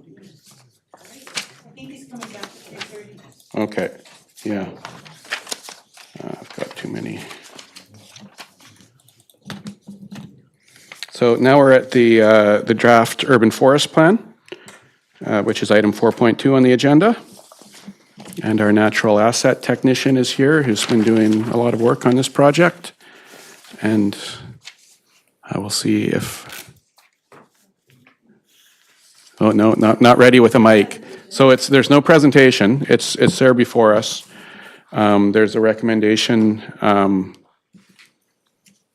I believe it's not on the agenda, but I think it's just, there's no recommendation, but the plan is that this is now going out for public input. So I'll look for questions from council, and I think Councillor Andrade's already reserved a spot on this on this agenda item. It was great reading the plan. I thought it was quite comprehensive. Lots of education. I thought they did a good job. One thing, Mayor, that I miss in this plan is the fact that there was no mention that the town of Gibson is on a biosphere reserve on the Howe Sound, which is an area of ecological significance. Also, the Squamish Nation were highly involved in the biosphere and are highly involved with the Unity Plan, which is the management plan, and which goal is biodiversity and conservation and ecosystem restoration. So these are the goals of the biosphere on the management plan, which the Squamish Nation is highly involved. So I thought it would be important to mention. Good to add that, yeah. Okay. I have 2 questions now. Anyone else have questions or comments on the plan? Councillor Thompson. It was a really fascinating report. I've definitely learned a lot from it, so thank you.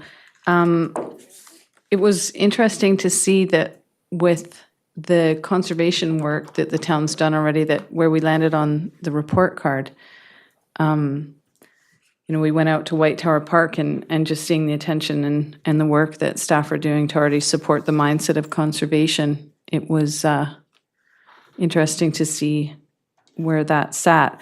But one of my questions is when you set these targets, what criteria is used based on that? Yeah, thank you. Through you, Mr. Mayor. The targets are set based on what's feasible with the space that we have. And so, like when you look at the 3 scenarios, it's based on our current zoning, our current land uses, and then knowing that private land comprises of 74% of the urban forest. And so if we're looking at what the town can do in its own parcels of land, this is the increase we could do. We try to project out even higher levels, like looking at, okay, if we were to aim for 35%, 40%, there's just not enough available land for infrastructure to do that. And based on the current land use planning, the greenfield sites that are to be developed would have to, like, it would be a planning discussion and a council discussion about changing the land use or the allowable building area. Thank you. Okay. Councillor Kroll, I think I saw you move the mic. Yeah, I did. For some reason, my computer's decided to act up, so. Mine too. It's black screen. But anyway, absolutely fabulous report, and certainly agree with the comments that have been made so far. And one of the things I found really interesting is right tree, right place, because we're constantly being faced with, just below us in Holland Park, for example, trees heaving up the sidewalk, and we know who's going to lose that battle. And the public reaction we get when the chainsaw comes out and suddenly those trees are gone, and new little trees are put in there, and we all watch them struggle for survival. So I'm just circling back to a presentation we had in the last term with proper planting of trees, particularly in public areas. So I just, I noticed some reference to it in the report, but, it's a huge undertaking and it's much different to what we've been doing to date. And I just hope we can do it properly moving forward. But a fabulous report. I will admit, trying to read it on a small screen is challenging. So I'm looking forward to hard copy, hopefully on recycled paper. Hopefully. And trying to print it out was impossible, so just in the format it was, so we'll look forward to that. Any other comment? Councillor De Andrade, right? This is the second one. So we need second ones because she's got three. Yeah. Thank you. I see that natural reforestation in forests prioritize biodiversity values, because I was looking for the word biodiversity.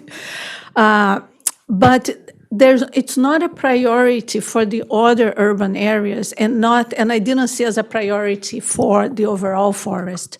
And I saw the word diverse, but was diversity in species and diversity in age of species, which obviously this was amazing, obviously for the good structure.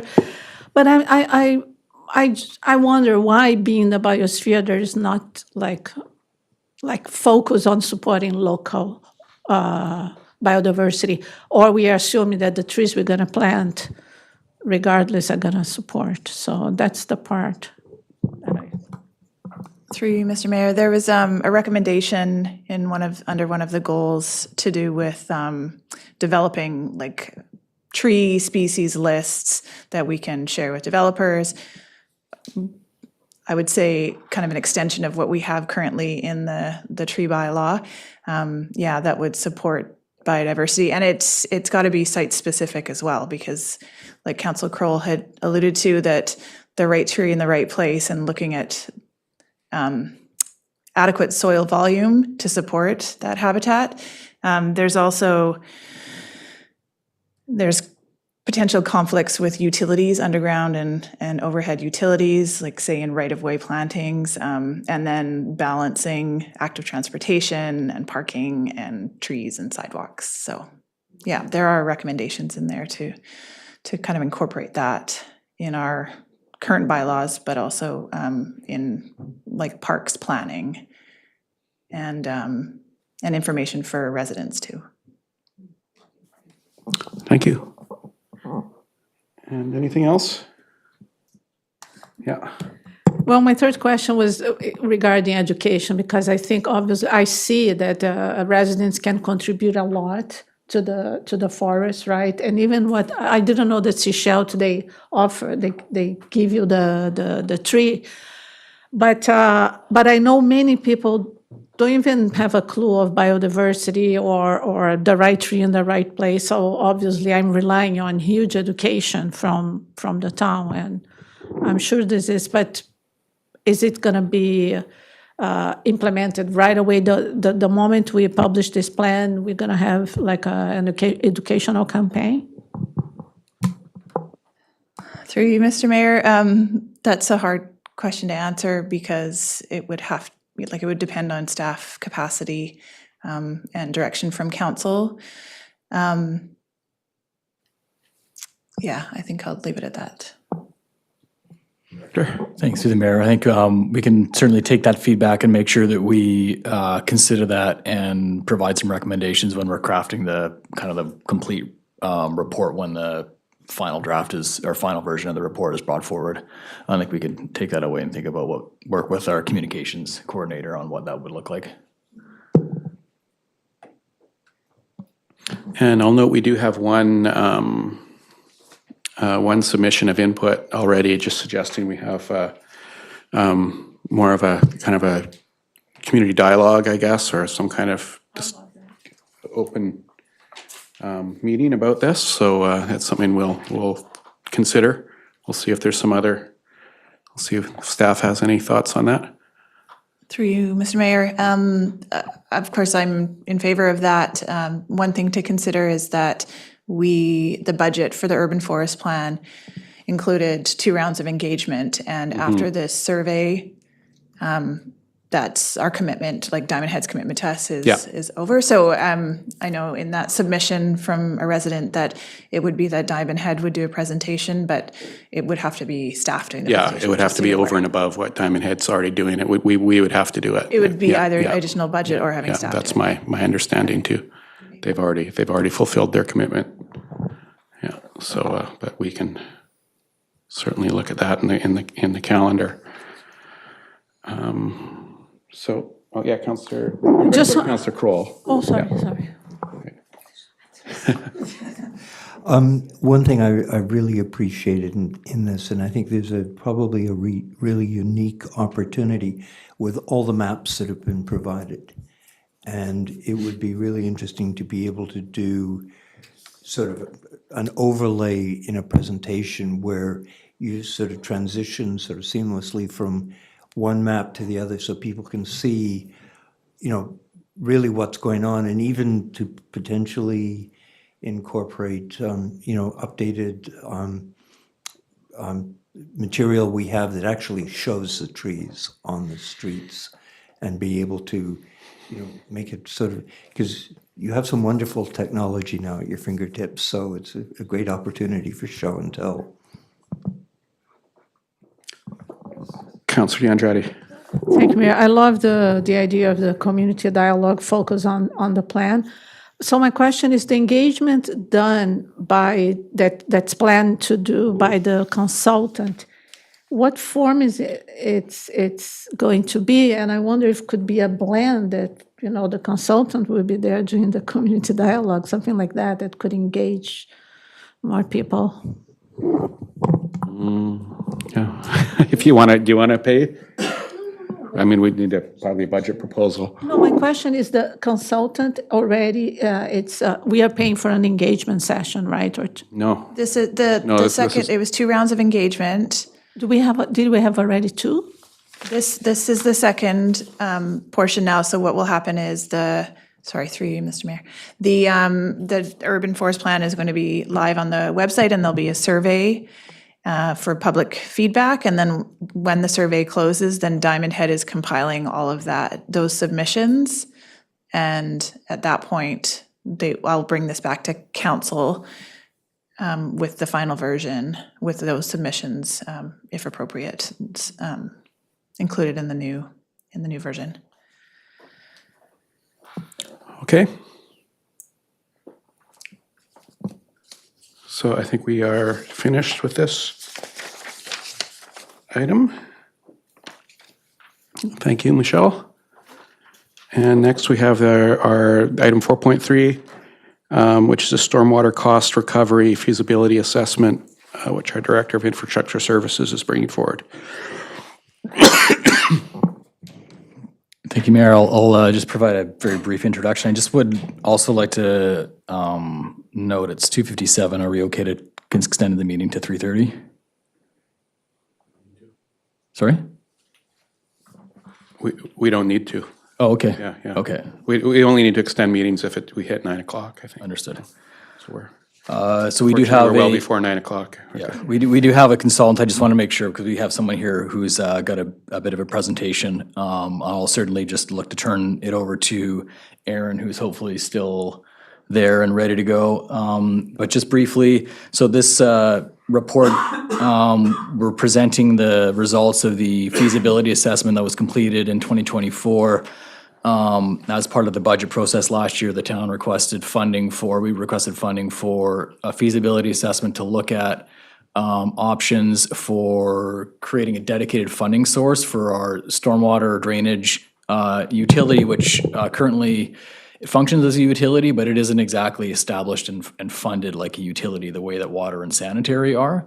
And just looking for a more deliberate and structured way of funding the operation, maintenance, and then the capital replacement for our stormwater infrastructure. This is the result, and then we've got recommendations for next steps. And at this point, I will turn it over to Aaron and let him enthuse upon you what he has completed. First off, sound check. Can you guys hear me okay? You bet. All right. Thank Yes, you, we Mayor and can. Council, for inviting us to be with you today. Trevor, thanks for the intro. I'm going to test technology and try to share screens.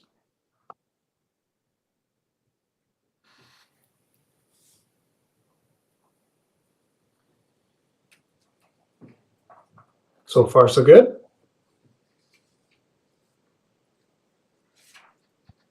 All right, well, in 2024, as Trevor pointed out, we worked with staff to explore an important question. With rising costs and changing service pressures on stormwater, what can we do in Gibsons to progress towards sustainable and dedicated stormwater funding? So we wanted to explore how the study worked last year has led us to where we are today. Our aim with the assignment was threefold: to outline trends in municipalities for stormwater cost recovery, to identify some drivers for Gibsons, to explore future options, and to discuss next steps and study purpose and approach. And so the purpose of this study is a response to your context, but it's also informed by trends we observe among other local governments. Many of these trends are not new, but they are important to acknowledge. Local governments are experiencing extraordinary cost pressures. We've all been paying more attention to the Bank of Canada than we had previously. Inflation is certainly a part of this. But so is just even the standards for the way infrastructure projects are being done. Those items add up to equal rising cost pressures. A broad call to explore alternative revenues. Many local governments are looking at alternatives and seeing the benefits and drawbacks of a property tax basis for various services, of which stormwater is one of those. Climate change, aging infrastructure, and environmental awareness combine to affect service levels. It's kind of a way to say that it's harder to deliver a familiar service because conditions are increasingly unfamiliar. So it might sound like stormwater like we've done before, but it actually does not look and feel like that when we think about it from the environment, from the weather, from the climate standpoint, and from the fact that our infrastructure continues to age. Weather alerts and intense storms create a direct resident or property owner experience with service performance. It's kind of the gift and the curse of stormwater. If there's not a lot of weather happening, it's an easy piece of infrastructure for some to forget.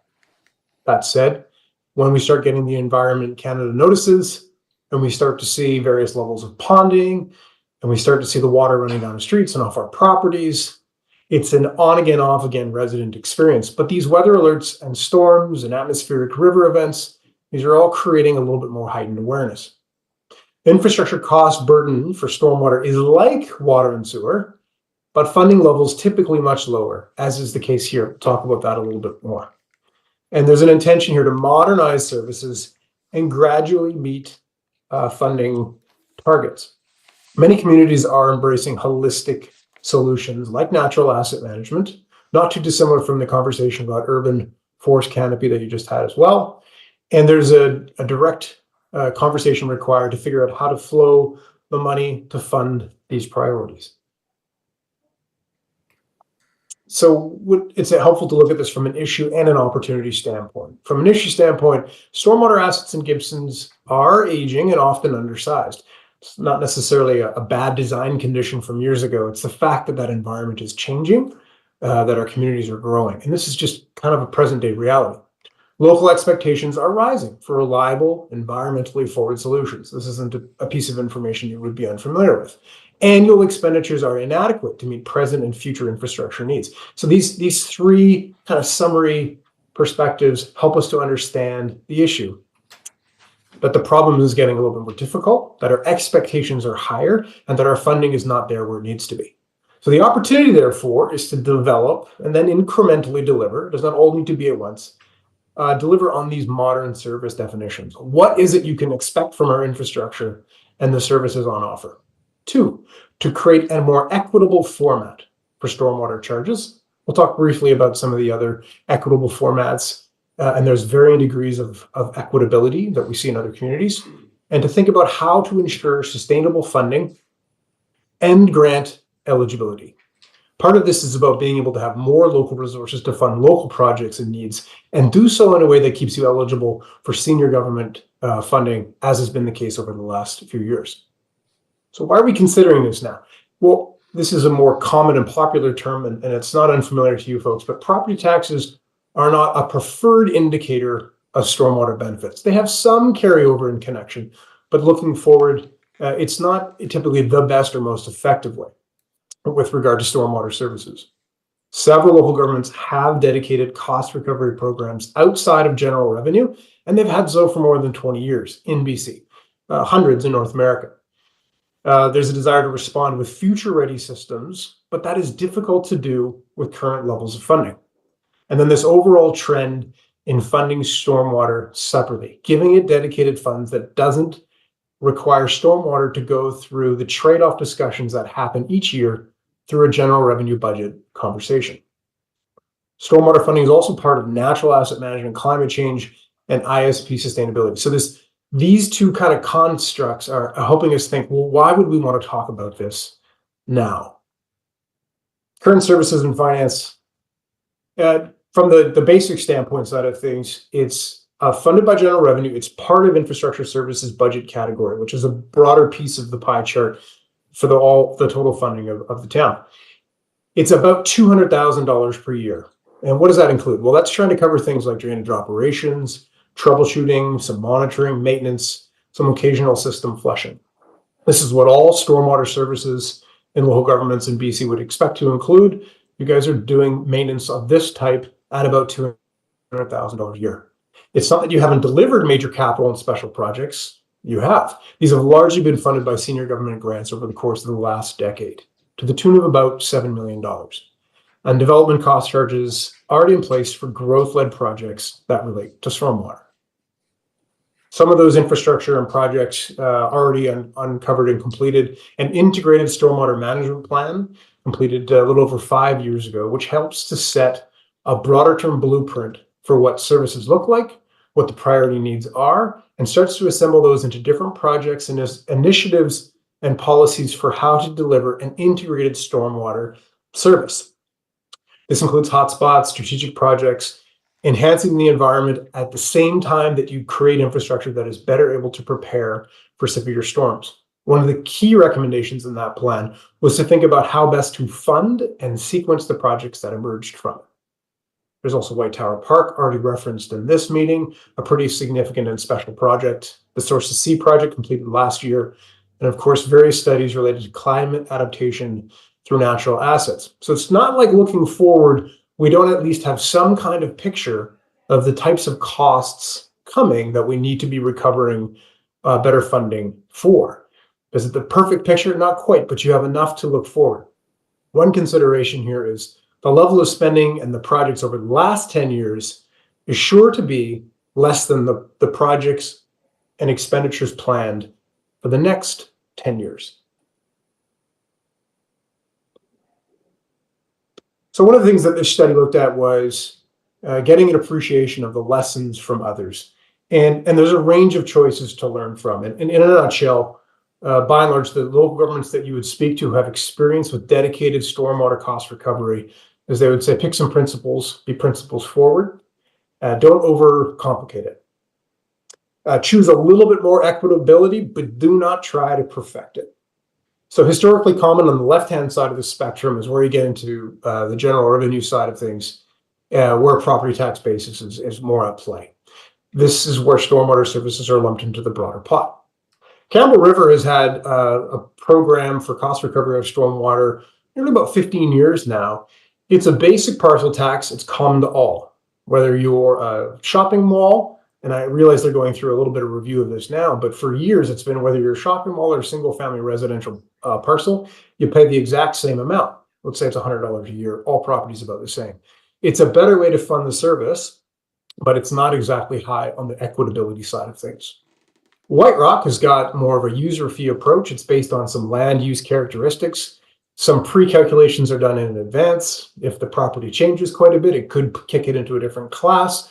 There's about 7 or 8 different types of land use calculations that can be generated. But each person who pays into this user fee at least can see the connection between the type of land they own and the charge that they are applied every single year. Surrey is something that's a little bit more administratively friendly because it aligns strongly with their property tax classes, but it too has an element of equitability where parcel taxes are levied at 2 different rates. One for more developed parcels, industrial, commercial, and then those that are less developed, typically single-family residential, agricultural, and the like. And then a little bit further on the spectrum on the right here would be Victoria, which has user pay advanced property-specific characteristics. It has about 5 specific criteria that can be applied to each property, and each of those criteria create a bit of a calculation to affect the charges. Victoria had about 2,000 resident requests for clarification in the first year or 2 of their program. Many of those have subsided, but this is kind of that advice that was received by others. Shift towards something equitable, but don't overcomplicate it because it can create a lot of misunderstanding, a lot of communication that might not otherwise be required. So there's this range. There isn't just one right answer. There's a bunch of different answers, and knowing what matters most helps to inform which approach to take for each local government. All right, keep moving along here. A bit of a summary of sorts. So from the utility funding side of things, current funding is kind of inadequate for the short term and the long term, especially when you consider the list of projects that have been identified in different plans, and I think local and just even industry expectations for modern stormwater services. There is an opportunity for creating a more equitable charge. Current expenditures at about $200,000, whereas when we make a bit of a comparison to water and sewer, although obviously this is not to scale, water and sewer are both at about $2 million per year, a little bit less than that, and stormwater here at about $0.2 million a year. They are not the same type of infrastructure. They don't do the exact same thing, but they rhyme a little bit. And so being at odds by about an order of magnitude, by about 10x, is an indicator that there's a need to not only meet modern services, but to catch up as well. As we started to explore your local context a little bit deeper, you see this table here around sort of like infrastructure service, and they're linear, they're rhyme, water, sewer, stormwater. For water and sewer, there's a parcel tax component and there's a user fee component. And that parcel tax component pays for capital, and that user fee, pays for operations. And they're not the exact same ratio because each asset class does differ a little bit. As we began to think about something equitable, administratively uncomplicated, something that has the ability to bring in equitability and think about capital and operations, it started to look like, there was a way to align with a current framework for how utilities are generally funded today. So this would be a potential transition away from general revenue and property tax approaches to something a little bit more like water and sewer, which aligns with, Trevor's opening introductory comments about kind of like a utility, but not quite. And so we started to ask this question: are there a couple funding approaches that can help to address cost recovery challenges and revenue gaps and align with what Gibsons recognize? And this could be a conversation for the study in 2025. And so we started to look at the broad spectrum that you saw on one of those previous slides and began to really think deeply about how probably don't want to overdo it, probably don't want to overcomplicate things, create undue administration, but we still want to be able to create equitability where folks understand how their property and its use affects stormwater services and the benefits that they get, but also give them a couple of dials that they could turn to change how those levies could be applied. Increase forest canopy, changes to impervious surfaces, etc., giving a little bit of sort of user pay, user discretion in how those are approached. And so we landed on these 2 sort of comparisons, which was we could maintain status quo, basically just say we'd like to keep the funding source in theory similar, but how do we go about making sure it's more dedicated? And option number 2 was, well, why don't we explore a combined funding model where there's an aspect of a parcel tax and user fee, a lot like water and sewer, but with some special design characteristics that match stormwater and its unique integrated aspects being on the site, etc. So these were the 2 primary comparisons and evaluations that we wanted to bring back. through a study in next year. And this approach to parcel tax and user fee in option number 2 had the ability to, again, bring in some of those user pay models that allow residents and property owners to do the right thing and look at different ways that affects, charges for them. Principles with respect to stormwater utility really come down to efficient administration, being able to create that public support and understanding, finding something more equitable, just improving equitability, but not perfecting it. The ability to fund more than grade drainage, and Gibsons has got a fantastic reputation for seeing beyond just conventional infrastructure and how to fund it, and something that can be dedicated and scalable. And so the basic plan, as Trevor was alluding to, was to go forward from phase 1, which is just to look at the broad range, and go towards phase 2, which is to say, what kind of models make them more sense, and how could we, refine them and bring back some options and more reporting to council. Pardon me. And that was to really build out and establish 10-year cost projections with the best information available. Year 1, year 2, year 3 to 5, year 5 to 10. What does the next 10 years of costs and expenditures for stormwater look like? Develop a revenue plan to gradually meet those cost projections. Think about that in the context of service design, and service levels. Compare the 2 models and meeting funding needs. Think about the pros and the cons, and then return to council to confirm direction, including the potential for future engagement. And then the right-hand side of this is really just a loose schedule for how some of the work could play out. Trevor, that's the end of this the presentation here. So maybe I'll just stop sharing and hand it back to you, Mr. Mayor. Okay, council, any questions? Councillor Kroll? I think it's been, we like to think we're on the forefront of things, and to, when it comes to stormwater management and weather, none of us know what's going to be dished out to us next. We've seen weather events that none of us ever anticipated. And, the whole issue is we've been given some indications of some of the costs we might be looking at long-term to deal with this. So, and we can't expect new development to pay for it all. I'm sure people that live in some of the older areas of the community want to be assured that they are protected in some of these weather events. So I think, it's really important we come up with an equitable manner for sharing the costs. I think there's some interesting opportunities for, we have the technology to look at the size of a lot and how much a building is covered. Maybe people pay proportionately for what they're covering of a property and what is non-permeable between structures and driveways, roof areas, how much water they're collecting and dumping into the system. That sounds a bit onerous, doesn't it? So maybe we should look at a simpler approach. But I think, we want the protection, and I think the people that are benefiting from the protection, if it's explained properly, are going to be willing to help support the costs, because none of us want to see what's happened in Deep Cove or some of these other communities where suddenly stormwater has gotten totally out of hand. So I really appreciate this report, and I appreciate the length that staff are going to look after and protect our community. Councillor Thompson. Thank you, Mayor. I echo the same sentiments. I think, and one of the points that was touched on that I appreciated, the comment of not complicating and creating overdue of administration in the process of considering where to go on this. So I just wanted to comment on that, but well done. I appreciated that. Good report. Okay, I'm going to need to clarify our next steps on this, but I'll go to Councillor DeAndrade first. Yeah, thank you. Yeah, I won't repeat. I share the same thoughts.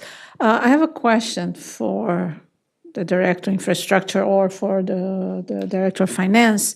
I just want to, because on December 2023, Council confirmed the commitment to revise the sanitary sewer user fee rate structure to include volumetric component to better align with charge reviews, which is about equity.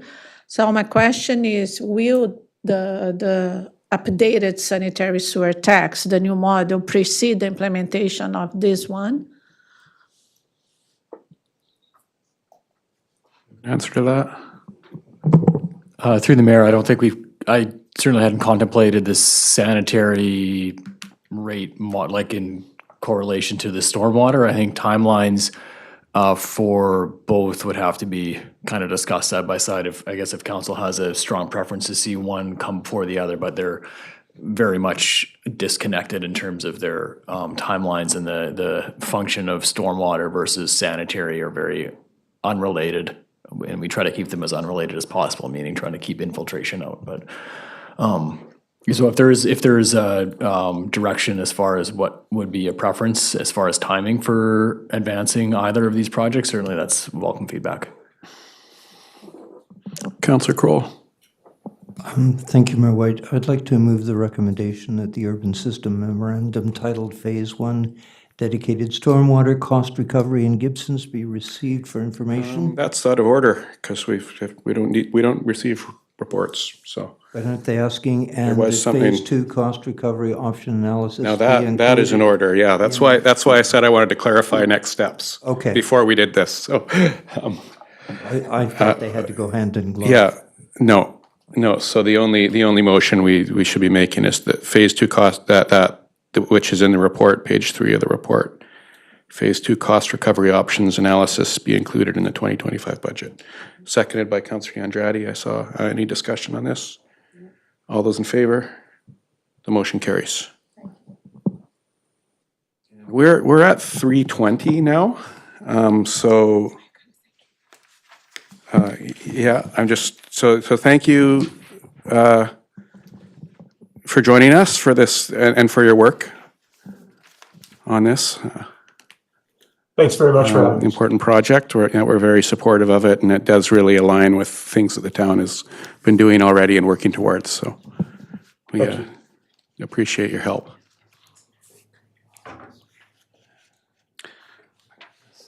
So with the time we have left, I'm thinking either there's a quick direction from council to send this to our next, I think it's a March 4th meeting, council meeting, or we can just look at it at a future committee of the whole. I'll move.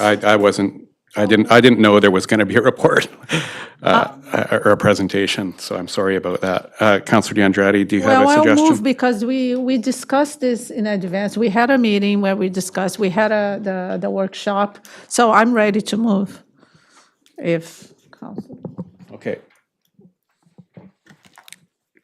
We're looking at DCCs now, but there are different options. Yeah. I'm willing, I'm ready to move option 1. Yeah. Councillor Thompson. Thank you, Mayor. Through you, Mayor, I just want it clarified again, because as I dig deeper into this, and I know we covered it before, but it's just how the effect of the in-stream applications, can you remind me of that, please, of where the in-stream applications would be affected by the changes that are being proposed here? Yeah, if you could just, we could review that, please. I'd like to get that confirmation from directly from staff instead of trying to remember myself. Through the mayor, I believe that was addressed in the report. I'm just trying to find the exact phrasing from the Local Government Act. So they'd have definitions for in-stream. Functionally, if someone has submitted a application for subdivision or for building permit prior to the bylaw being adopted, they would have 12 months to complete, to basically secure their subdivision approval or their building permit, at which point for that 12 months period, they would be eligible for the old rates, at which time after that, they would have to pay the new rate. So they do have 12 months. It's defined in the Local Government Act as far as what in-stream is, and I believe it's been received as an application for subdivision or for building, depending on the development type. Thank you for clarifying that. That's appreciated. Okay. And Councillor Andrade is prepared to put forward a motion for option one. So that would be the revised version as opposed to the original proposed version. And could we just go over the difference between those? Yeah, through the mayor, at a high level, it's about a 10% reduction in the DCC rate overall. Scrutinizing the various programs, I proposed the transportation program to be the same as the original proposed. The sanitary program was reduced to eliminate a couple of projects which were carryover from before the updated sanitary master plan or sanitary strategic plan. Due to some changes in the time from the old sanitary plan to the new, those projects have been deemed no longer necessary. So it's actually that work just doesn't need to happen. So that's been scrubbed. There's been, I believe, 3 projects from the water program, which were condition-driven issues rather than capacity-driven issues. So again, not entirely growth related. And then there was a stormwater project, which is included in the grant-funded creek restoration project in Lower Gibsons. So, and again, that kind of reflects just that grant piece that reflects what's been proposed, which is that we would come back with annual, say, CPI or something similar to that, inflationary-based increases. And at that point, any projects that the town has secured grant funding for, we would just scrub it out of the program to adjust the rates. Hopefully that was clear enough. Thanks. And I have some questions on the options. I'll ask about removal of active transportation improvements on local roads. I mean, how would that look? Because it's kind of seems like could we actually include that as an option at this point in addition to? Thank you, through the mayor. So the way that I was trying to structure the options is functionally there's 1, which is the revised program, or 2, which is the originally proposed program, or option 3 could be direction from council for us to, our committee to go back and further revise the program. For either of those 3 options, those are 3 kind of related to the program and the rates. The supplementary options are more to some of the kind of policy on how the DCC rates are applied. So there's a few options kind of within the Local Government Act that provide options for, which I've outlined here. So to walk through those, and specifically I'll start with the active transportation. So that was a part of the reviewing of the DCC program for transportation. It was a consideration that was given to remove all of the active transportation upgrades on roads that are local classification, given the more for the redundancy local impact that those have versus being part of the broader town AT network. Ultimately, the impact on the active transportation rate or the transportation DCC rates was so marginal that it was deemed that the value in keeping them in the program is there. But that would be an option if council were to provide direction that could be removed from the DCC program. The other options are outlined and they're more for kind of specific to various development types. As outlined, I can elaborate on them if there's interest from council or committee. Okay. Well, are there any other motions? Then we had a motion for option 1 that wasn't seconded. And this is also, if we need more time on this, I mean, we were supposed to start a council meeting in 3 minutes, so we could just push this to another committee of the whole or consider it at council without a recommendation. To another committee or to council? To another committee. Yeah, okay. Okay, yeah. I think we'll just adjourn the meeting then, and this we'll set this another time, this in a meeting in the future. Mm-hmm. Do you have a question on this, Councillor Kroll? Thank you, Mayor White. The only question I have is this impacting on any proposed work that this delay is going to impact on? we were going to be looking at it March 4th. This was going to be putting it to the March 4th meeting. We may have a meeting in between then and now anyway. So not 100% confirmed on that yet. It depends on when some of the planning stuff comes forward, but we'll go to Director of And through the mayor Infrastructure. too, the timing on the process as well, it needs to go through the Ministry of Municipal Affairs as well for approval. So I would say that a week or two is good, probably on the overall timeline of this it would be negligible. Okay. We need a motion to adjourn then. Looking for that. Okay. Moved by Councillor Thompson, seconded by Councillor Kroll. All those in favor? The motion carries. We've got 1 minute till our council.